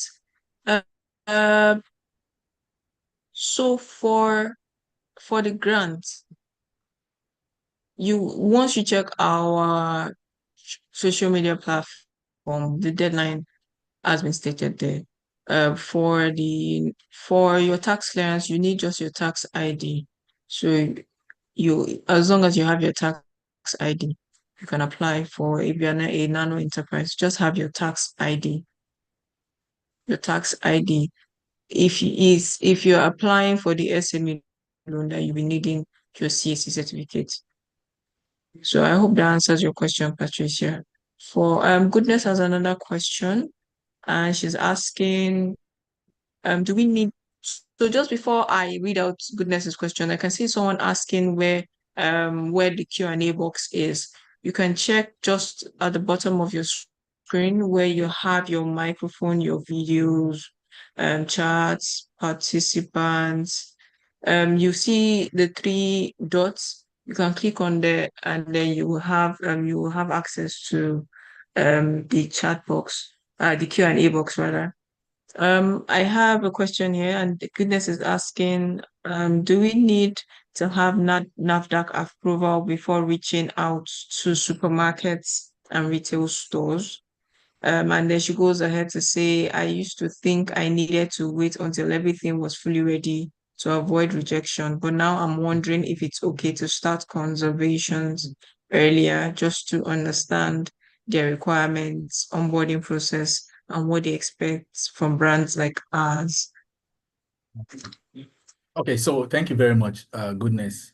They say to play big, right? To play the big league, you have to meet the requirements.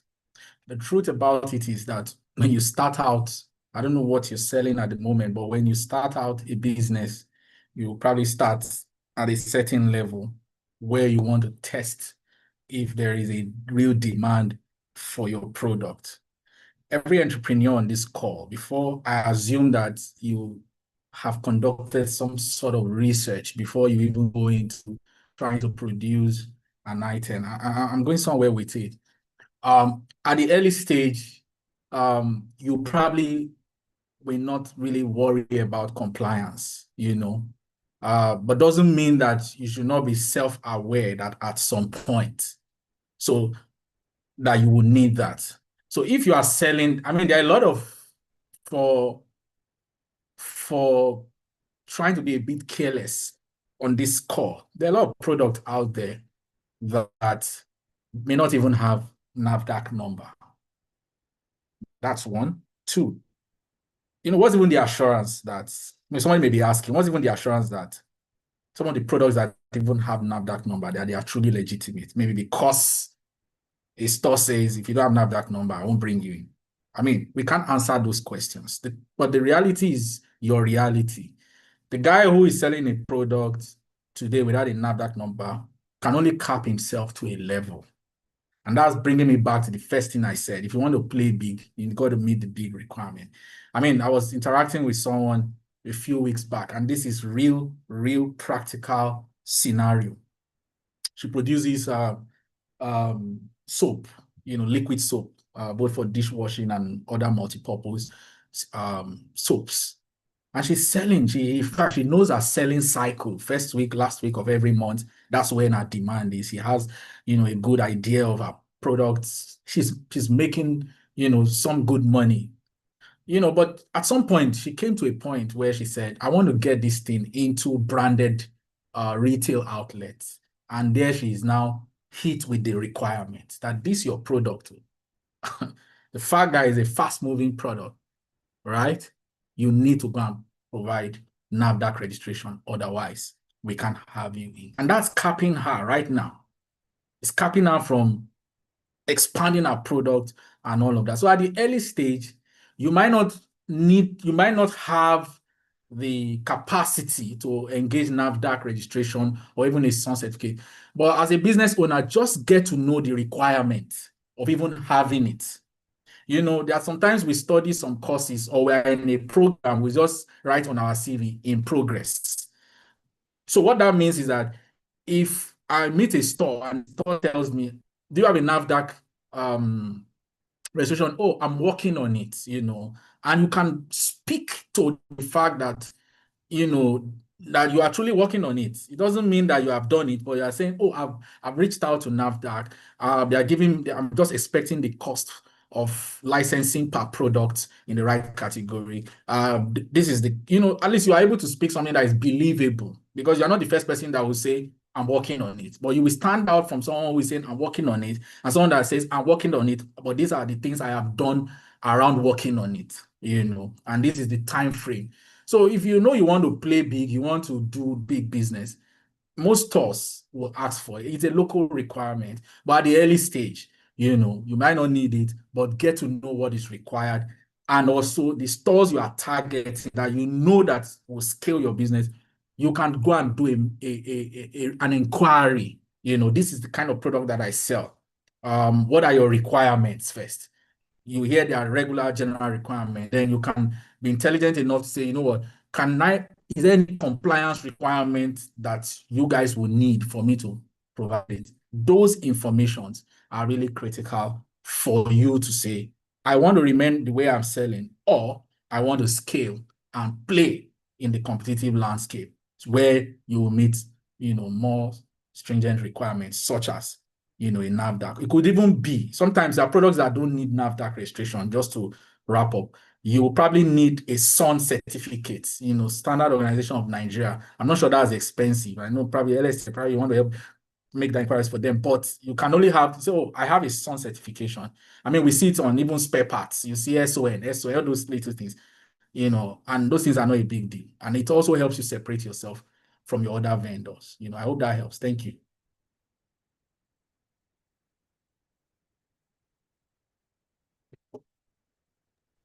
Hey, thank you so much, Mr. Richmond, for that. Goodness, I hope that answered your question. She has answered in the chat box. Thank you so much.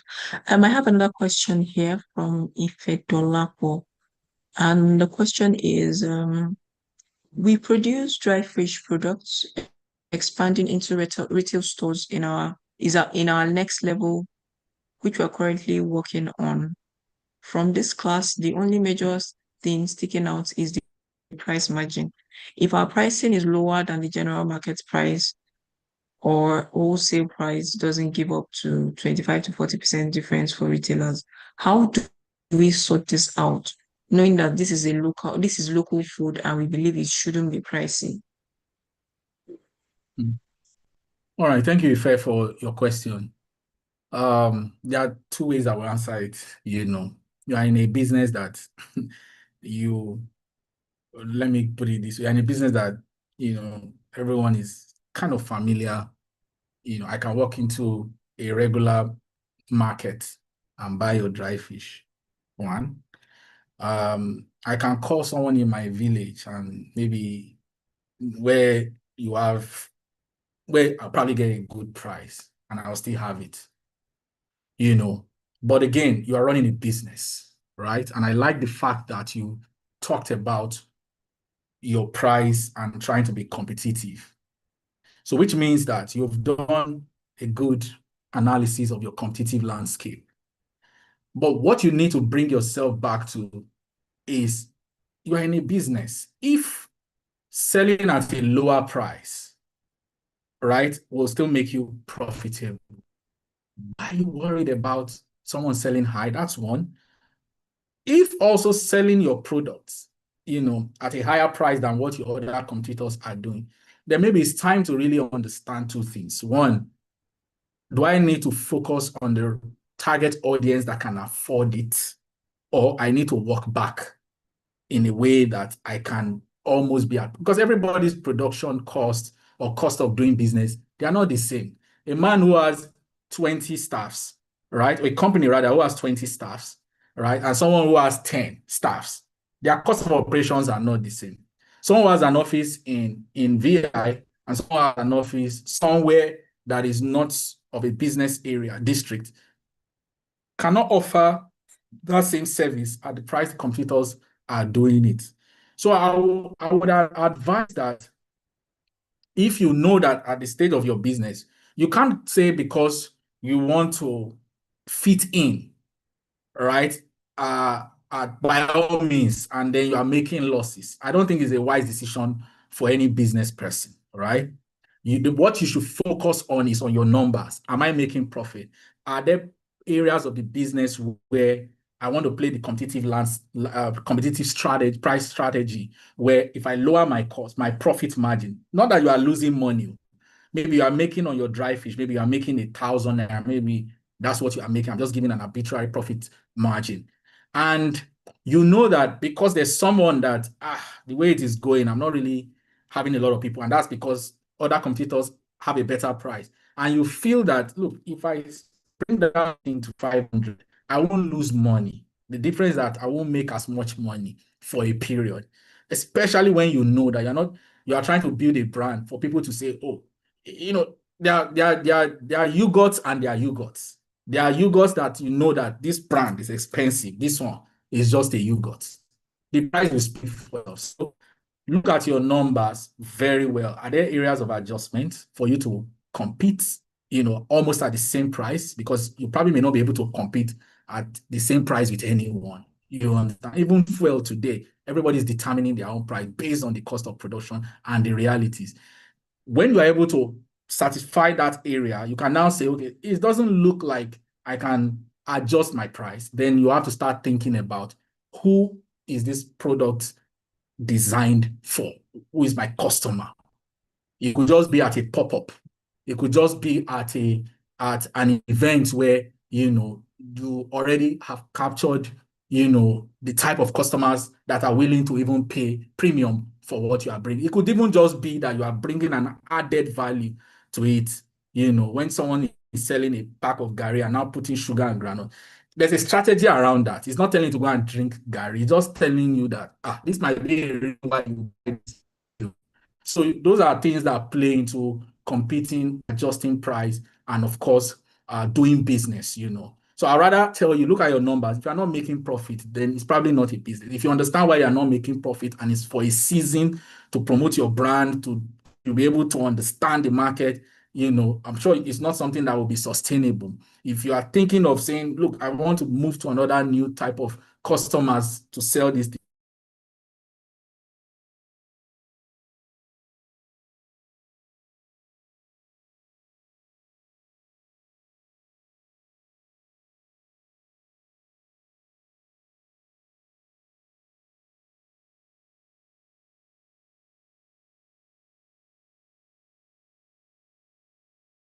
then you need to be able to understand everybody knows that the dry fish that you're buying, or supermarkets, Gary you are buying, or rice, everybody knows that. So that mindset is sorted from the one. So, but just focus on your profit. And that's why you have to go regularly to see what other people are selling and how you can work it back. It could be the source of supply. It could be your process that you can cut down certain areas that will make you competitive. That's what makes you a business person.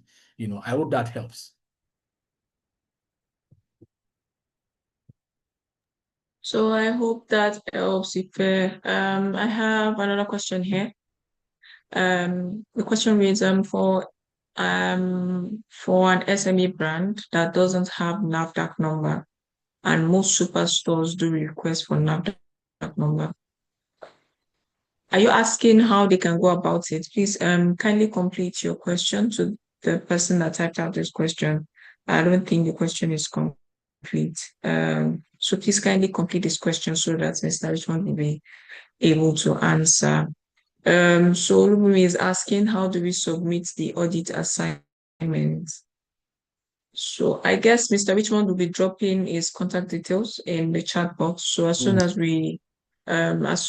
you're able to get your audit done, you can send it to his email and then he will attend to you. Am I right, Mr. Richmond?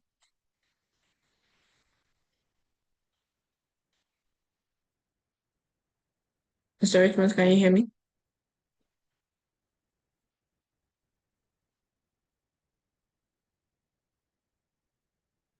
Okay, just to confirm, can any other person hear me? Please, can you indicate in the chat box if you can hear me? So I know I'm not talking to myself. Oh, thank you very much. So, Mr. Richmond, if you can hear me, we can hear you. Um, Thank you for the confirmation, everyone. So, Mr. Richmond, we can't hear you. I don't know if it's a network problem. Oh, I guess it's a network problem. Mr. Richmond will join back. Oh, he's back. He's back with us. So, Mr. Richmond, can you hear me? Hello, can you hear me? I lost connection for a bit. Yes, I can now. Yes, okay, sir. So I was saying, so someone is asking how they can submit the audit assignment, and I've responded by saying that you'll be dropping your email address in the chat box where they can forward the assignments to you. Yeah, so I also have my colleague on this call. You can Okay. submit it to Precious. I don't know if you can drop the email address, even your own email too. My email is richmond@wolex.co. I'm going to drop in the group, but Precious, you can also drop yours. You can submit your audit supplier pitch. We can help you look at that. We'll also drop a form too. You probably want to fill that form just to give us an idea of your business so that even when you submit that, we can match, your audit to the business or to the company that submitted. I hope that helps too as well. So I hope that helps. I hope that helps with your Olumimi. I hope that helps. So please, you can fill the form. Be on lookout to Precious will be dropping our email address in the chat box so that you can reach out. Mr. Richmond will also be dropping his email in the chat box. I have another question from Damilola Kitoye. And Damilola is asking, does NAFDAC registration number applies to edibles that are not directly produced by us, e.g., kuli kuli, gari, etc.? If yes, who goes about getting the NAFDAC registration number, the producer or me as the supplier? All right. Sorry, I was smiling a little bit because, yeah. So, first and foremost, what we will do, because we're careful not to respond to compliance-based questions, we will send you a list of all the kind of product categories that requires you to have a NAFDAC registration. For a product like Kuli Kuli, or let me don't even lock it at that because of other people on the call. Edibles actually would require, think about water, for example. Even if you are not the one producing it, you are also part of the value chain that delivers it to the consumer, because what NAFDAC is doing is more like a consumer protection. You get consumer protection, right? And also to filter bad actors in the system, because if you were going to go through the process of getting a NAFDAC number, they will ask you to provide a sample. of that product. They will even come to where your production is, even if you are saying you're not producing it, but what's the process here from source to market, So that's one side, we'll send you that list, then you look at it, and for everyone to know where you're falling. Then the business side is you are now confronted with, they sell kuli in supermarkets, those big jars that it's loaded in there. There are two ways if I was going to approach getting into the market as a businessman. I will go to those stores, right? Look at what all my competitors have shelved and just check the back of all those cans where those kulikuli are being packaged. Is there anything that looks like NAFDAC number? That's one. Now that tells me whether the store would demand a NAFDAC. If you look at my deck, let me just take you to something. There's a place where I said, in some cases, I don't know if, okay, so it was definitely on Sun. So in some cases, there could be exclusive requirements as to, have it or don't have it. But like I was saying, you can go into any of those stores that sell what you sell in a supermarket that you wish to have your own product, and check what your competitors or what other suppliers have prepared from a compliance point of view. That gives you an idea of what to do, But I'll tell you for free that beyond NAFDAC, there are customers that are very finicky on what they consume. There are people that when they pick a product on the shelf and it doesn't have certain minimum requirement, they will drop it, no matter how fantastic that product is. So you don't want to lose sale because of those things. And I think it's good to first know if you will need it or if you would not. And even if you would not, are there possibilities that it will be needed at some point, whether by the store or by the regulators, if they come to your factory, for example, unnoticed, because you're advertising, you're putting your product outside. And that's how some of us introduce, people to come and check our processes. We put it on social media, we advertise, we list it on stores, whatever. We get referrals from people who are speaking the good of your products, and your product can be quality, but if it doesn't meet compliance requirement, the business will automatically be shut down. So you want to also find that out. My advice is go to some of the stores that you want to start distributing this product, whether you produce it directly or not. Check what your other vendor colleagues have done in their own packaging, if it is there. And even if you don't find it there, please ask the store. It's a mandatory requirement, because the list we'll share to you is just what is available on the internet, right? And then I think the rest is for an advisor to help, but see your business from a place of growth. What if you move away from relying on people to supply you kuli to a point where you want to start producing high quality kuli, if there's anything like it? Thank you. So thank you so much, Sir Richmond, for answering that question. So Damilola, I hope that answers your question. I have another question here from Ruka Yakubu. And Ruka is asking, I recently launched a family bread loaf, but I'm struggling to get acceptance. Good numbers have complained about the price being too high. However, based on my research, my product is competitive with other products of the same quality and weight. Following this feedback, I dropped the price by 100 naira and included a gift for each loaf as an introductory offering. How can I navigate this issue? All right, thank you very much.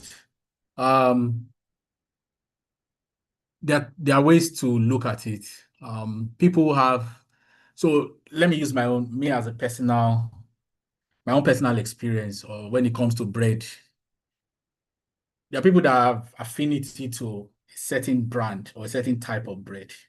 We've heard of certain brands in the market, especially in your industry. If you eat this people's type of bread, you won't want to leave it, I'm that kind of customer, right?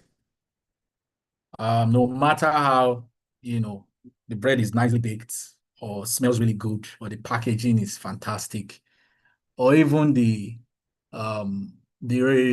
feedback that people are sharing, around your product is really good, I may not really move. Maybe the only reason why I will move is when that bread is not available. So, which means that you may not be the first option in this situation. And I like the fact that you started putting some buy product, more promotional things around it, Now the question is, if that's a strategy, it's some sort of sales strategy.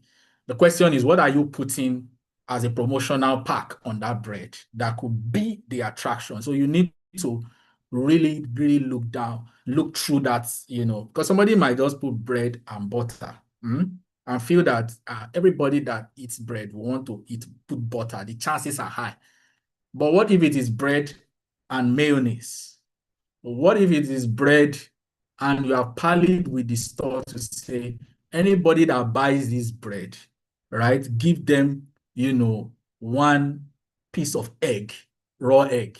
You don't know. I'm just telling you how the market can be funny, because what you are trying to, the challenge you are having is you have used a pricing strategy. It didn't change so much. In fact, you have increased your cost because you have brought in, an additional, promotional pack to that bread. You're spending money, you're not getting it free. Now, what comes to my mind is, we need to understand first if the promotional pack is what people really want to attract them to buy the loaf. And then we now begin to look at other things like, where you should really go and sell it. It may not be the supermarket. It's difficult to really sell bread in the supermarket. The funny thing is that most large superstore, they are now producing their own bread. So it makes it even more difficult. I'll give you an example of what somebody did, and it doesn't especially mean that this is what you should do.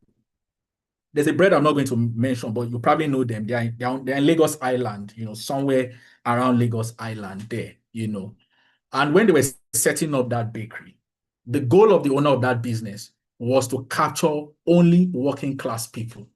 That was the goal. It's not that they were not selling bread. Even people carrying bread on their head, moving around a busy area like CMS and all that. You always find. But that was their focus, that we're going to bake a bread that is for corporates, quality bread. So they started out with, when they launched, they started out with doing what we call like a tasting, like a bread tasting. So went to different pop-ups, slice a portion of the bread, have people taste them, and all that. And the only thing they were trying to just do was to just get their contact. That was the whole idea. So when they got their contact, then they started reaching out to them, getting to know where they work, and then started engaging that we would get the bread across to you. They just figured out their market segment. But that didn't mean they didn't go and do analysis on other bread. So that you must have something that is defensible. Why is your bread more? Pricing is not the only thing when it comes to bread. I'm sorry. Quality is important. There's also economic factor. People don't mind eating bread that has large size bread, but cheap price too. It's quantity over quality. We have different, but you just need to figure out, how to do. And that's what they did. Went to pop-ups, and the way they slice this bread, it looks like cakes, but people tasted it. Oh, please, can we have your number? Where do you work? And that was it. And then they just created a newsletter or some sort of, marketing communication to these corporate guys. And that was it. And they created a way for people to order from them. They had their physical stores too. So, and then they moved at some point. Right now, what they are now doing now is now that they are now becoming a place where stores or small retailers can come and take and go and sell. So they are now like a distributor, So it's a chicken and egg thing. I may not be able to expressly give you all the answers, but I think one way I can just first guide you, if you have a way of getting feedback, it will first help you, show you the paths to start resolving how you will compete. Because you might have a fantastic bread. I'm assuming you do have one, but it's now getting people to say, just taste this thing. You won't want to leave it, but how do you get them, to do that? We can take it offline. We probably want to share your email address. We can sit down and have, a go-to-market strategy, pilot some sort of use cases, and then by the grace of God, see a path to how you can determine your niche may not even be a supermarket, but it could be something that people are not seeing. That area that you can maximize, and then you are in business. Thank you. Thank you, Mr. Richmond. Ruka, I hope that answers your question. I have one other question from Olubumi, and she says, I have all the requirements to enter into stores, as that's the stage my business is at now. My problem is the price instability that greatly affects my raw materials procurement. Prices jump without warning. How do I stabilize my prices to retail partners, considering my unstable production costs that keeps going up at an alarming rate?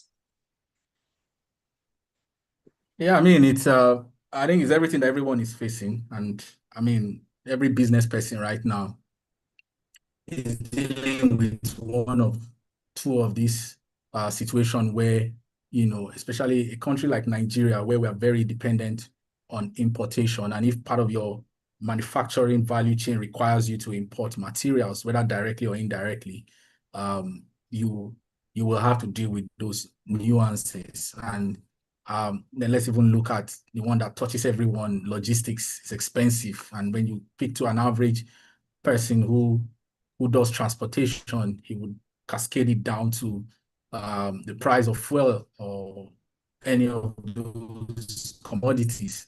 And then, of course, when you go and ask the guy who is producing the fuel or any of those commodities, is telling you that dollar.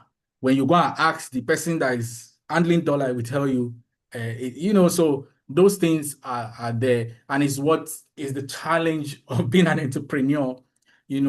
I would only advise two things, and there's a reason why at some point in your business, you either need to pivot, right? Or find a value chain that can edge on this type of situation you get. And we've seen even successful business people, you wonder why someone is doing sugar, flour, and still doing Indomie and all that kind of stuff. These are all hedging economic risk. Price will always be a very, difficult thing to really navigate, because there are people that have money that they want to they don't care whether they make profit or loss. They're only focusing on putting their brand in front of your face. And you should know your level. Are you able to compete with them? There are industries that you can only have top three. You can't have more than that. So these are realities. Let me give you an example. The furniture industry. There are names, there are brands that will come on top of your mind very easily. But there are still corner shops that even import very fantastic furniture.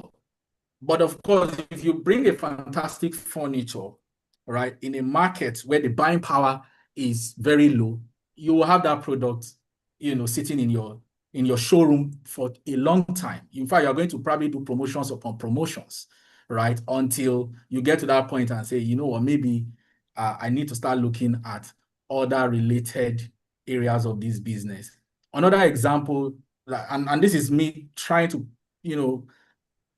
steer your mind towards, and if pricing is not giving you the competitive advantage, can you consider certain areas of your business that you can create a service around it just to edge on your core business? Let me use dealership, for example. A dealer has an average dealer who sells cars on the street. The value of his store is probably about maybe close to 300-400 million. I'm just giving, that's even very small, but you look at his showroom or his car lot, you see fancy cars, let's say 400-500 million. But dealing with costs like security, cleaning of the car, paying rent, people will just price and say, I will come back. And then maybe there's one guy who just says, wait, I can go and sign partnership with people who produce movies, the movie industry, where they can rent my car, right? And pay me a service for renting my car. What he has done is that he has just created another value chain for operational costs. it's not taking him away from selling a car, but he knows he's dealing with the realities every day. He has to pay rent. You know, of those places don't care whether you sell your cars, you must pay the rent. He has family to look after. So my advice will be, if pricing is not working, at the top of my mind, begin to look at certain areas of your business. It could even be that you are supplying raw materials to somebody who is doing the same business with you. Maybe you have developed a strategy for getting it at a cheap price, right? It could be that you might think, oh, I'm going to go and, support my competitor. No, you are in business. Your business is profit or loss, right? And whatever you are doing, you are also managing your expenses. It doesn't mean you're not going to be selling your end products, but these are areas you can begin to navigate around before you do a total pivot into what, because the economics in today's climate is very dynamic. People have very limited, financial power. Somebody said we want to promote financial inclusion, right? Financial inclusion is targeted to people in rural areas. But those people you are targeting, they don't even have money, right, to even spend on themselves, not to talk of taking their money and going to go and put it in the bank. But the bank is targeting financial inclusion. Oh, want to get people to open an account. Account, they will just open it, but they don't have even business or the money to even say, let me save a portion in that account. So you now begin to think about, I need to critically look at how to create a revenue area that is not far away from my core business, but it can drive me some sort of run rates, like sales activities, around your business. I hope that is something that can help you think through it a bit. Thank you. Thank you, Mr. Richmond. So I have a question from Oluwatomilola, and she's asking, Sir, I supply highly concentrated perfume oils. I supply to supermarkets currently, and getting in wasn't a walk in the park. I get paid after 2 weeks. One even delays my payments whenever they feel like. My question is, how do I convince some stores to buy the quality you sell?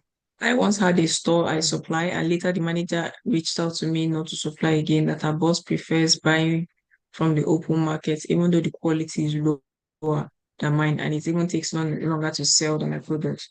She said our boss wants to live up to their name of discount stores. I think that's an answer that is very valid. Let me start from the last. Thank you, Mutai, for reading that question. And like we started this meeting, we said there are two sides to how I want us to view this session. Posture yourself as the store owner is a strategy that helps you win as the person who is trying to bring something for people to sell. By the way, kudos for even getting your product into a store and is dealing with the red tapes and all that. The last sentence that I just read already tells you that there are some stores that are positioned for discount. I said something that there are certain type of people that they don't care. When we're using the bread analogy, we don't care about the quality of the bread. We care about the size. That's why somebody can buy some type of water that they sell on the street that is bigger in liters, at a lower price. They just care about, Now, in your own case, the store owner said, look, and that's very sincere, right? It's not like there's anything wrong. I can sense it from the question that the product has quality. I mean, perfume oils, they're not things that people really play around with, because they believe it comes with very strong concentration and its quality. So for discount type of stores, the capital answer to that is stay away from it, right? Forget about it. That's already a clear indication. Feedback data is the secret sauce to growing your business. Whether the feedback is positive or negative, it's still a source to growing your business. So let's take discount store out of the equation. Now, you want to still try to take your product into any other store. I always say that if people are already bringing their the good thing is you've already gone through that process before. So it's not something that will be tiring for you, unlike someone who is trying that. If there are already people selling this perfume oil in those new stores that you want to approach, you get my thinking on the fit right now is, are you open for promotions? And I just give you a very slight analogy. If people are packaging, say about 20 ml of your perfume oil, standard is what sits on the shelf. Are you also willing to say, I would put my perfume oil in a 30 ml, but sell it at almost the price, right, of a 20 ml? Because there are some customers like that, right? That are this, because what you want people to get to appreciate is what you know, that even I know that my perfume oil has more quality than the one in the shelf. I assume that you must have done some sampling to arrive at that. So you probably want to use that as a way to encourage the retailer or the store owner to say, what you guys have are 20 ml. I'm just giving you an example at this price. I'm bringing in a 30 ml, at almost the same price. Why don't we try to pilot it and see how people will appreciate it? Now, what you have done is that you have covered all the angles that you would have said no. Oh, better price, more quality. She's not saying that it has to be here, but she's just saying let's just test it for a month or two. And technically, what you have done is that you have increased the chances of getting your product in the door. That's an idea of trying to physically put your product on the store. The second part is social media. I don't know if you sell it, and whether you sell on social media, but I think the social media, and I stand corrected, the social media space in your industry, nobody can smell a perfume over an Instagram page. I'm sure you get what I mean. But what kind of content can make people just appreciate your catalog? So I visit your online presence, maybe on Instagram, right? I'm not necessarily scrolling 30 ml going for 20K, move to the next, giving all the fancy names or the variants of your perfume oil. I'm seeing that you are first educating me, that is content that will drive me to just appreciate, all the fragrance that you have, and then probably, push me to just say, let me just chat to this person if this person can deliver. Because of course, everybody understands that one of the fastest way to get your product out, especially this type of product that you have, the social media is a channel, that can give you exponential effect, and then let someone even make the first or second or third order, how you then treat them, so that you can then focus on a referral strategy. The referral strategy is something that we are familiar with. If you buy a product and you tell someone who is genuine about the quality of what you are selling, and you say, look, if you introduce me to somebody else, your next order will come with so discount. I mean, we have a tool that also helps business owners like yours to be able to build a customer retention strategy, things like generating loyalty vouchers. So when somebody buys a product online within a certain order in terms of amount, it automatically you should be able to issue a voucher to that customer.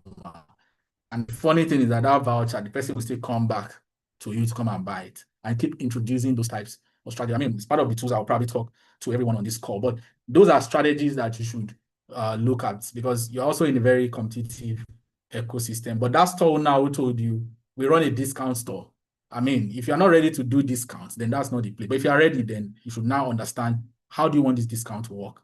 And if it's not going to be a business to you, the discount is now making you go at a consistent loss, then it's not a business for you to engage those store, and it is not the way your product is designed to continue to offer discount. People who offer discount have also a way that they recover that discount. So also put that at the back of your mind. Thanks.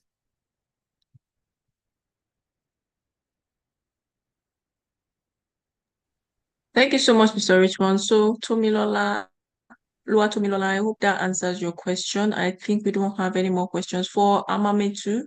I think we'll look into what you've suggested and we'll let you know as soon as we have that as part of the services that we can offer to our beneficiaries. So thank you so much, Mr. Richmond, for taking out time off your busy schedule to take us through today's session. I'm very sure our participants, please Welcome. can we show appreciation to Mr. Richmond in the chat box? Let him know that you actually Thank you learned a lot so much. from today's session. Thank Thank you you. so much. I Thank you. even I myself that I'm not a business owner, I can say I've learned a whole lot and learned a whole lot even because I've been in a export readiness training, and some of the things that you brought up today, such as the branding, the kind of the way they brand their products, international and international standards and the likes are some of the things that I know were spoken about at this training. And I'm very sure this training is very packed. You really don't want to just listen to this and just go and sit back. You can go to our YouTube channel. We have this recording on there and sit back. There are some things that you might have missed that you can, learn, relearn, unlearn. And thank you so, so much, Mr. Richmond. We really appreciate you. Thank you so And much. we Pleasure to be here. appreciate our partners at Wallex for taking our time every time to, you know, taking our time out every time we ask them to come and educate our beneficiaries on a whole lot of things that they can use to upgrade their products. I'm very sure Mr. Richmond's colleague has dropped the link to the survey in the chat box. You can click on the link, fill the survey, and also send your questions, your assignments. That is your pitch to Mr. Richmond, and he will look through it and then you get your answers to you and which Barbie contact you on how you've done concerning your pitch. So thank you so much, Mr. Richmond, once again. We really appreciate you, and we appreciate also all of you that have stayed this long. 2 hours is really we've spent over 2 hours on this session, and I'm very sure we've all learned a whole lot from this session. And I really want to appreciate everyone for staying this long and this far for this session. We also want to appreciate our participants on our other social media platforms. We really appreciate you, and we look forward to having you tomorrow. Now, given that this month, the month of May, is considered as a celebration of mental health all around the world, we'll be bringing you a masterclass on everything that has to do with mental health, especially as it concerns you as a business owner. So we'll be taking you through everything that has to do with mental health. So please join us tomorrow. Go to our social media platform, click on the link, register for tomorrow's session. You will not want to miss out on tomorrow's session. Thank you so much, everyone, and we hope you enjoy the rest of your day. Thank you so much, Mr. Richmond. Bye, everyone. All right. Thank you. Thank you, everyone. Do have a great time. Bye.